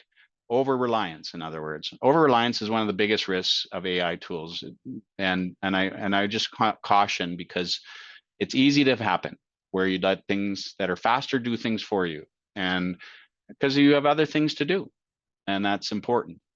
How do you manage it? Mitigate this? I think that you just need a secure system that you're adopting for this. And I've mentioned several, that there's several choices that are already advertising PIPEDA compliance in Canada. And make sure you got proper consent for the recordings, know how they're stored and secured. Make sure you do at least some human eyes on the note before you approve it. We're contemplating things like, what do we need to give you as more directive? We just think it's logical that you understand that your record is your record, no matter how it was generated. So you have to be responsible for it. So if I were you, I'd be reading it. I would be adopting only what I'm comfortable with and making sure that the final version that's attached to the record is the one I chose as okay. And if it's verbatim what they gave you, that can happen. You have to own it at the end of the day as yours. So and have a backup in case the recording failure. Like, you at least have paid attention, so that once you go out, you have to check did it record? Did I get a transcription? Is it there? Because if you wait 10 weeks and you go, oh, it didn't record, I don't remember what they said, you're in the same boat as if you didn't get the notes done right away. So you have to still be responsible for checking that a system that's supposed to do it is doing it. Take responsibility, read it. It still takes it, but it should take much less time than typing it at the end of the session or writing it, transcribing process notes to typed at the end. All of that takes a lot of time, and some longer than others, depending on how much notes you do. What are good notes? Well, that's a debatable item I'm not going to get into.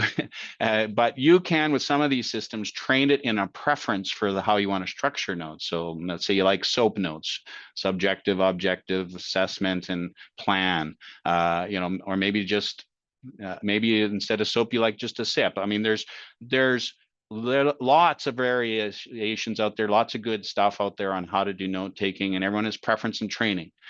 We're not dictating that. We just say, make sure you structure how you want your notes in a way that makes sense to you with the appropriate level of detail, and then take ownership and change anything that you're not comfortable that's accurately reflects what happened in the session. Hopefully that's helpful. What about training and supervision? This excites me because of my last role was nothing but supervision. And if I had had access to this kind of tool, it would have been tremendous, could have potentially been tremendously beneficial.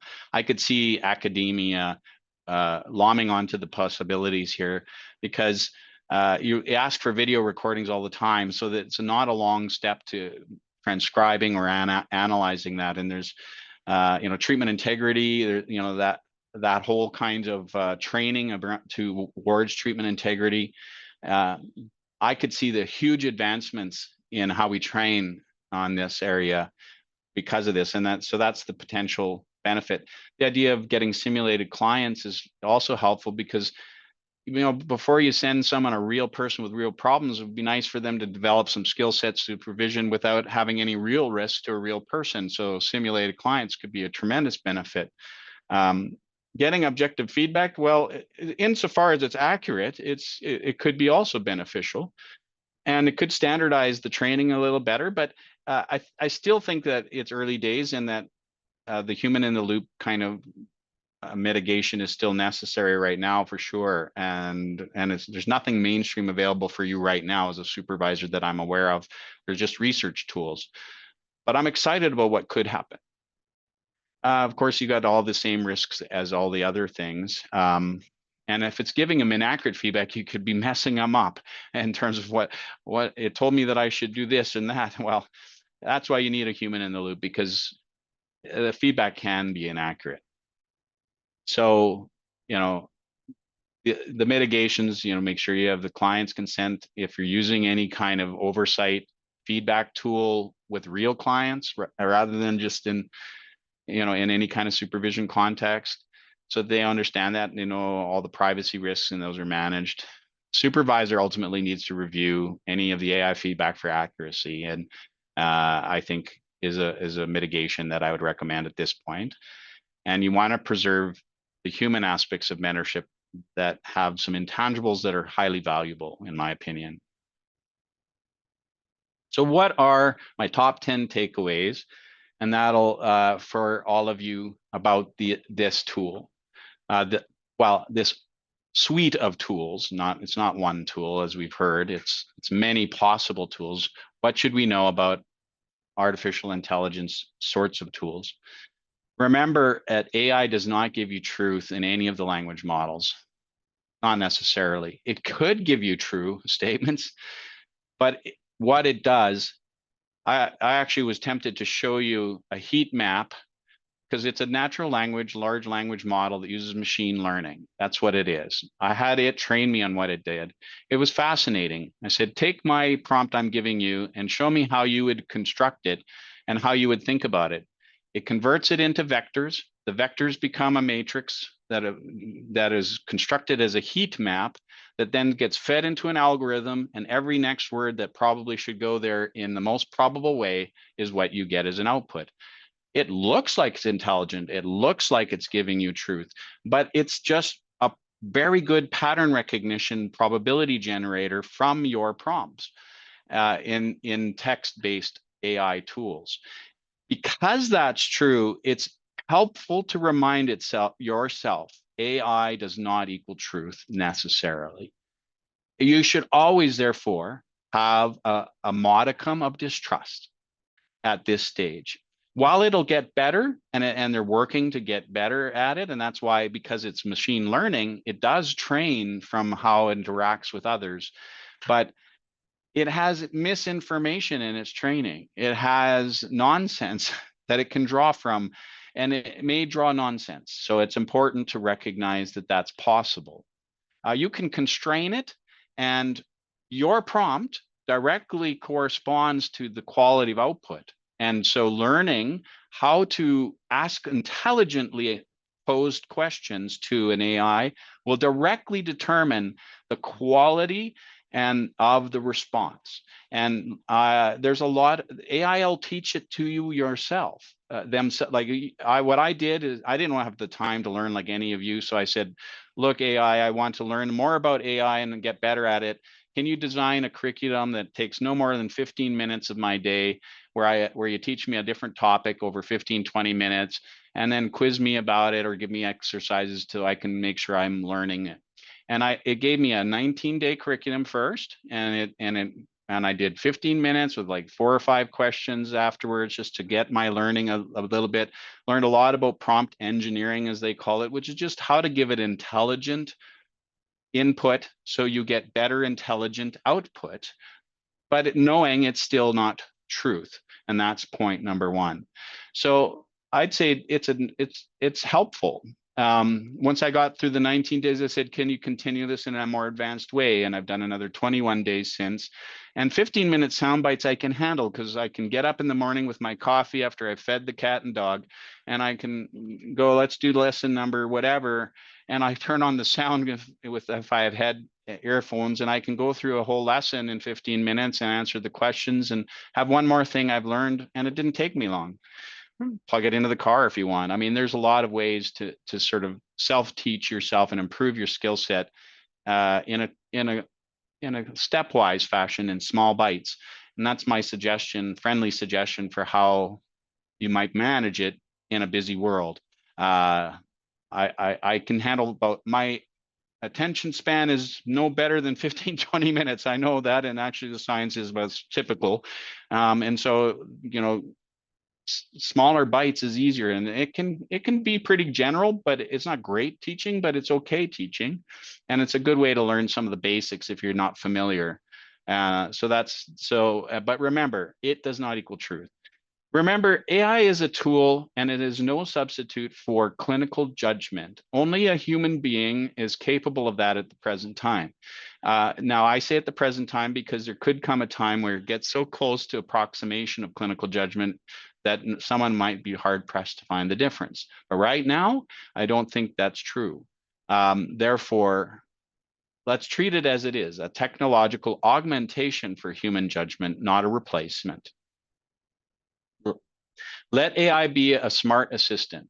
It's probably as good as a smart junior personal assistant is right now, is sort of the general, like it's got okay general intelligence, kind of sucks at math. It's actually about 80%, you know, in high school math performance, it's still making a lot of math errors. It's not a very good mathematician unless it's built into other math-based AI tools like spreadsheet software and things like that. So it can be a pretty reasonable, good assistant, but one that you should check its work. Like that's kind of how I think it's helpful to think about it. It's like, it's a pretty good assistant, can find stuff way faster than me, summarize it pretty quickly, but I should check its work because it's fallible. And because it's fallible, or it might give me a complete, well, they just need something, so I'll make it up. You know, you might get that from this assistant. This assistant does that. It's called hallucinations. And, you know, you need to stay in the driver's seat when you're in charge of an assistant. And AI is your assistant, not the other way around. You know, and so keep that in mind. And I think that mindset will help you to see it as a okay educated, but with a lot of misunderstanding in its head that I might get from it from time to time. So I better check it. I better not trust its references. I might have to make sure any references it gives me, I check it. You know, verify. That's sort of what you should do with a good, but it will still save you time in a lot of ways, especially on things like research and things like that, like researching summaries of literature data insofar as AI can access it. There's bias in the code, so demand from it that respect for diversity, tests for fairness, and challenge the algorithm. And the way you do this is you have to also recognize that we can prompt it in biased ways. Tell me all the reasons why I should do X. Well, it will only give you reasons why you should because you asked it to do that. But if you say, tell me all of the positive or negative reasons why I might consider this or not, or any other option, provide me with a list of any other options that I may not be considering, and tell me what your strength of recommendation and what your rationale is. That's a much better prompt. You get balance, order, and strength and probability. You can prompt it in a way to get a better response that controls for fairness and bias issues. Another thing you can do is actually teach AI to monitor you and its own responses for any detectable signs of bias towards any groups or against any groups or particular perspectives. And you can do bias audits. And I actually asked GPT to help me to create or find tools for bias auditing and privacy audits of my own use. So one of the ways I've been doing this is once a week. It can keep track of your chats for the past week. I then gave it our college adopted privacy AI policy that has been approved by council, which is public. You can grab it if anyone wants that. You can ask where you can find that. And I said, based on this privacy, I want you to analyze all of the way I've interacted for us and interacted with the GPT in the past week. And I want you to flag for me any potential risks and tell me how strong those risks are and what particular policy they might rub up against, and produce a summary report suitable for council. And, you know, and it 30 seconds later, I have a report. Now, of course, you have to check it for accuracy, but it was still incredibly powerful and helpful. And it did tell you, you mainly used it for this and this and this general purpose. I've looked at all your chats in the last week. All of them have been general. You haven't given enough context or specific any identification of any person.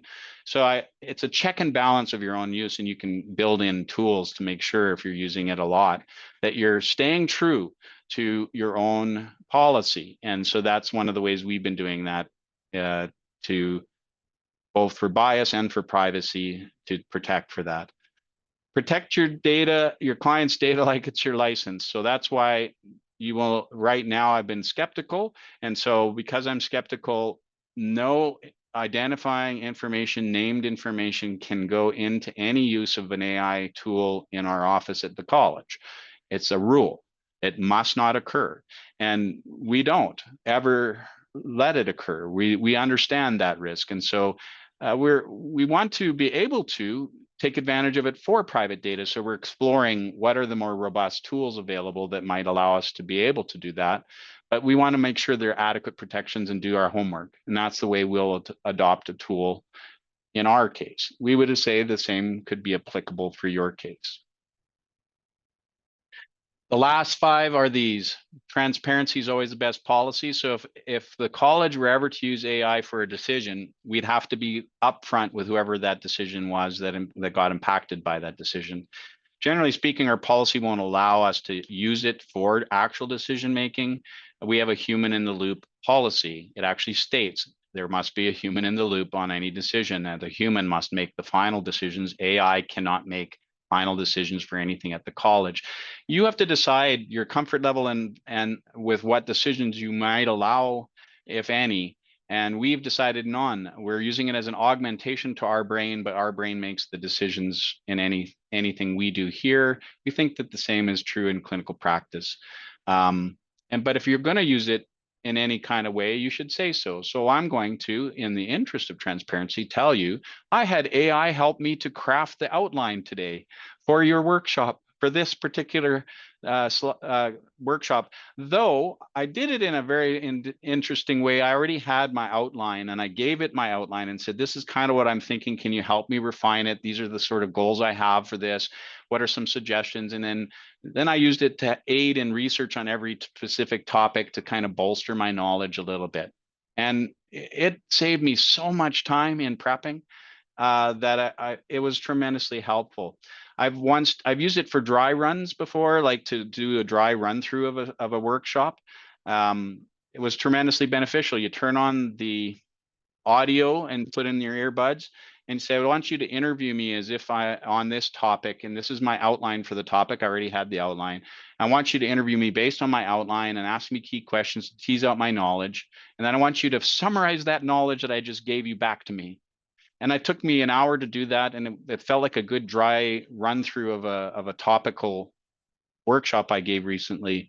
And it was tremendously helpful, both to know what I was going to say, but also to generate my handout and my slides fairly rapidly from the outline I had already drafted myself. And this is examples of ways you could use it. And I'm being transparent with you by saying it helped me make this, but I had to make all the pretty parts of the slide because it's not that good. Copilot might be better. Because it's integrated with PowerPoint.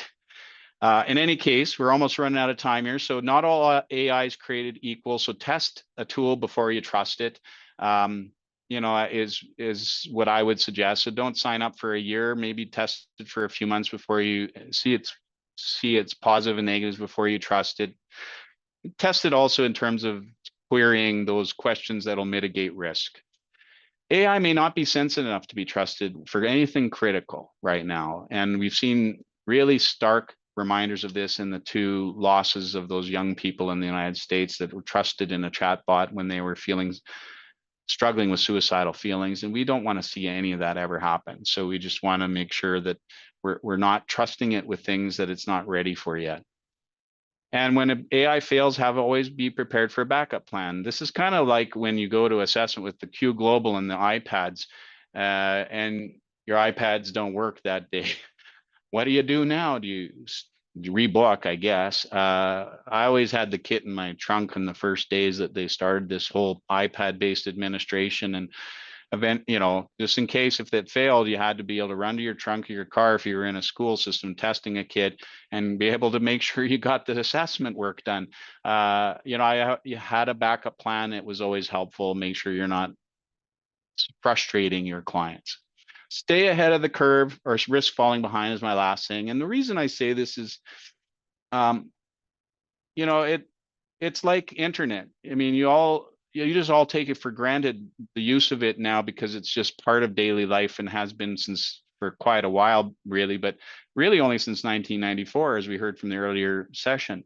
And so it's just ingrained in life. So becoming at least comfortable, familiar, and having some familiarity with this tool could be of tremendous benefit to at least explore how enough of it to know how it could potentially be a benefit to people, including yourself or others, because your clients are using it every day, as we heard from another presenter, in daily life for a lot of different things, and trusting it for some pretty heavy stuff. And I think the more we know, the better we're able to help people, and that's the business we're in, is helping people. So I think it's important to at least stay ahead enough to know what I need to know to be of help with people in their daily walk, because I think it'll be more and more integrated. It's already true. If you did a Google search on any computer right now, it has an AI generated response first. If you use Adobe software, it has an AI companion, but if you didn't pay for that, it's not private, so be careful. You have Microsoft Word subscription, but you didn't pay for the one with the protections for Copilot use. Copilot may not be protected from privacy. So you just need to know enough to make a good decision. And you need to know enough not to fall behind, because all of your other professionals around you are going to adopt it at a varying different pace because of varying different comfort levels. I don't think you have to adopt it. I don't, you might say, I'm happy, as Megan says, I'm happy doing notes forever. And I'd say that's a choice. So you can certainly do that. There's no rule saying you have to adopt a technology. But I think awareness is an obligation, because it's part of mainstream society, and it has issues that are raised, ethical and others. We've heard climate ethical issues and other sorts of ethical issues. And just being aware of it is at least is important in my view. So that's all I have to say. I will stop here and let Megan jump in. And if we have time for questions, I'd be happy to address anything. Okay, Troy, that was wonderful. Thank you so much. There's been so much commentary going on in the chat. And I think I speak for everyone in saying we really appreciate your leadership in the province of helping us to understand these really important issues and how to navigate them. I'm just afraid that I'm going to lose my critical thinking skills if I rely too much on AI. So, but I hear you. I don't know, I'll push myself outside of my comfort zone. We have lots of questions. So I think we've only got a little bit of time left. Let me throw a few at you, and folks, if I don't get to yours, I apologize, but we certainly appreciate your attention and engagement. This is really wonderful to see how attentive everyone has been. So I'm going to go back to Miriam's question because I think it's a nice question and maybe a nice opportunity for you to provide us a summation. So she says, how can psychologists ethically integrate AI tools into assessment, therapy, and research while ensuring client confidentiality, informed consent, and the avoidance of bias in decision making? Yeah, that is the question, isn't it? And I go carefully, educationally, slowly, and mindfully. Those would be the way, that would be my message, is that you have to do it in that way. So and maybe not at all in all cases. So like for assessment and therapy, how am I integrating it? Well, maybe not at all. I mean, because like I said, some of the tools are only at research phase and they're preliminary. So when things are preliminary, there should be appropriate levels of caution in adoption. They should be not like, oh, it's the greatest thing and I'm going to just use it for absolutely everything and without mindfulness. that could be dangerous. And if you're using the free version and have been, I'm sorry to tell you this, but it's not safe for privacy perspective, and it's training the model. And if you gave it private information, you may have given away private information. Now, what is the real risk? I don't really know. I'm not sure it's necessarily is it going to come out when I ask for, I want an example of a case and it tells me about your client because you put in information, like, would it do that? I don't know. We have those questions ourselves. We're not, like, it's the black box phenomenon, as I think our first presenter talked about. We don't really know what's going on in the black box and what it's taking track of, who's got access to it, what they're doing with it, where it's stored, how it could get in or out of the black box. Because those are a little bit unknown, we're afraid. And because we're afraid, we tend to not do anything. And actually, it's probably okay to err on the side of caution around things like our patient security kind of concerns. That should rule the day, and in fact should probably put the brakes on certain types of adoption. But if we can get more and more assurance of, publish PIPEDA, eventually you trust certain tools. Like everybody who uses, mainstream software has been trusting it for decades already and giving it private information all the time. Every time it word hangs up, do you give permission to send this problem? Well, what if that document was a psych report? Did you ever once think that, what did they do with that? You probably did, but I always wondered, like, how accessible is that information if I say yes? So I've always said no. And then and I'm like, but then I'm thinking, but could it access information anyway? And do I even know it? Or do I just trust it because it's been a mainstream software and they have a responsibility as an entity themselves for privacy, which is true. It's what our presenter before me, the lawyers, emphasizes. You're not always responsible for something they do. So if they breach privacy, like they have a hacker that's secure, that gets the access to things, they're responsible for their own security. But once it's breached, I mean, that's a potential risk of anything when we use an external thing for that. But that could be true of Q Global or Pearson if they got hacked and then they got access to all of your files and your payment information and your clients' actual test results. I mean, who knows? I mean, it's not saying that's ever happened, but it could happen. Like, we're all, as entities, potentially at risk for security and privacy breaches because people that are bad actors out there might be trying to access information. And we all know that risk exists, and every one of us has a collective responsibility. At some point, you have to make a decision on what you're going to trust and make individual decisions on that. But I'd want to see the science have advanced a little further before I adopt in certain, like, show me that it's really effective, and then I'm going to start using it. But in the things that it does pretty good, that are low-hanging fruit, that aren't going to really dramatically risk my client, I'm more likely to adopt. Like, well, I've got this client facing this very unique situation. I'm going to research in my model all the latest research because I haven't had a time. It can find it for me faster and summarize it quicker. And maybe I can at least say, oh, there has been some, and maybe glom on to the one that really is going to help and might lead to a specific therapeutic change for that person that comes from the science that informs my practice.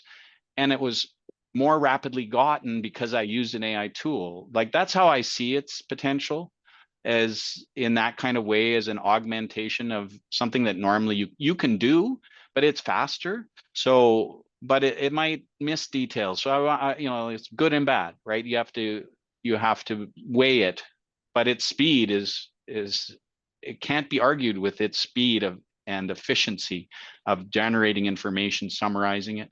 It's particularly good at that. So anyway, that's what I'd say is those Okay. principles. Here's a question from an anonymous attendee saying that given that Alberta doesn't have specific laws on AI use, what happens if we do our best due diligence and begin using it in practice, but then once laws are passed, we were not compliant with the laws? Does the college have a sense of how it would protect and or handle this with its members? Yeah, I mean, most of the laws are probably going to be harmonized with the general truth of the existing laws, like in privacy sphere. where the laws are probably going to be more, and again, I'm not a lawyer, so I wish the last presenter was still here to help with that question, because they might be better at knowing where is OIPC saying we need specific laws around this, because I think that's interesting. I'd love to know where they're seeing that need, and I'm not sure, but I know like a couple of recent cases where I've seen examples where that a law could affect this. Some members have had problems where VIN's Health has scraped with an AI tool, presumably personal data from your psych today, populated its own profile, and it's unclear what they're doing with that. But they, sometimes they're changing it. There's not, we've had there's people are feeling personally violated with their information. They didn't give consent for that. So they might bring that to OIPC. Well, OIPC has authority, but the company is housed in Delhi, India, and has an arm in the US. So we're not sure what legal recourse there'd be in that case. And that's psychologist private information, not patient. But if our patient phoned that number, who would they get? Would they get billing information potentially? Is it nefarious? We don't really know. But the laws might address some of these kinds of issues possibly, and intellectual property issues are big in the legal sphere. So most of that isn't going to really trouble a lot of us in our practice. I think if you're making choices mindful of existing privacy, that it's more or less compliant with existing privacy, the risk of a new law dramatically impacting future practice is smaller. But on the other hand, if it changes and there's something you have to adjust, you just adjust, and everyone will be given time to adjust, probably, as far as, and our job is to make sure you're aware there's new law and here's what you need to know, what's relevant for you as a psychologist.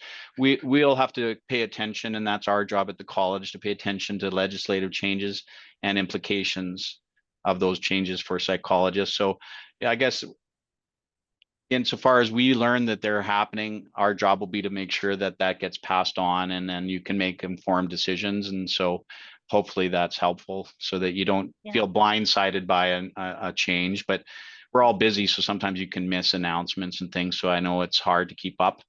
We have a tough time keeping up ourselves sometimes, and there's lots of stuff. Yeah. I'm going to give you one last question, and then I'll probably wrap this up, because I've seen this question now a couple of times in the chat, and then now here in the Q&A. Does it make sense to consider AI tools as employees and consider our responsibilities through that lens? Yeah, that's an interesting idea. I mean, that's kind of similar to what I said, is treat it like a little more intelligent and very efficient junior assistant. Not a psychological assistant, maybe. Like I think I'd be a little leery to put any kind of confer any more than it ought kind of ability, to the AI tool. But if you think of it that way, that you're employing it in specific ways mindfully, understanding it has limitations, but also excellent skills it has, like the things it's good at are absorbing tons of information fast and summarizing it, like no person assistant ever could. It can outdo them by a landslide in fractions of a second. So that's a big advantage to have a personal assistant like that, in the things that you can trust it with. But I'd say that's a good metaphor if you want to say, think of it as like an employee that you have responsibility to. Well, it's not really a responsibility to it. It's more like your personal assistant, and your responsibilities to the client that you're letting it help you with. That's how I see it. And it's kind of like a psychometrician probably is a closer cousin to how I'd think about it. Like, psychometricians are incredibly valuable. You got a lot of great, intelligent people helping you with assessment work. They have specific training. They know how to do certain things, yet they're not interpreting your reports for you entirely and writing it in beginning to end and doing the whole thing, because they can't. They're not qualified. And the same is true of AI. You shouldn't let it write a report for you, or you're just as guilty of that as the computer-generated cut and paste that we said you shouldn't do in the assessment guide. Like we would say the rules haven't changed, that it's logical to see that we can't just rely on AI unmindfully without us in the loop. We must use us in the loop in making it. Anyone who passes off a pure AI thing as if it's their own in like a formalized assessment could very easily become in trouble in no different way than if you took an MMPI printout and just cut and pasted it into the report as your interpretation and didn't do nothing else. That would not be good practice. So we would not accept that as good practice in the field. I'd say the same is true of an AI assistant helping, even right now, it's not good enough. And those computer generated things probably are sort of AI produced in some way. You might say they're a close cousin to those interpretive reports you can get are sometimes very helpful, but you still have to integrate that with all the other data and be mindfully putting that into what you're calling your work, right? No, that's wonderful, Troy. So take a look in the chat because there's just all sorts of comments to you about how much people appreciated how thoughtful your presentation was, what great information it was. And I have the job now of thanking everyone who joined us today. This was quite an afternoon. I certainly am taking away a lot of things to reflect on and think about as AI continues to grow and we think about how to integrate these things into our practice. So I hope you enjoyed the day as much as I did. We really appreciate this. We really believe in the importance of continuous learning, and thank you for joining us in the spirit of that this afternoon. So some practical details. Your continuing competence certificates will be emailed to you by Hexagon Training. You're also going to receive a survey link for an opportunity to provide your feedback on today's event. The survey will be anonymous, but we really appreciate any feedback you can give to us. Thank you again to all of those who joined us, including our presenters. Your commitment to professional growth and excellence is recognized and appreciated. We encourage you to visit and subscribe to our YouTube channel at any time should you wish to revisit any of today's presentations and past professional development presentations. If anyone has specific questions to direct to the college, we ask you to contact our office during office hours. Our contact information is available on the CAP website. And so again, just thank you everyone for joining us. Thank you Hexagon for hosting, and to all of our presenters for taking time today to join us. This was just a wonderful afternoon, and we thank you for being with us.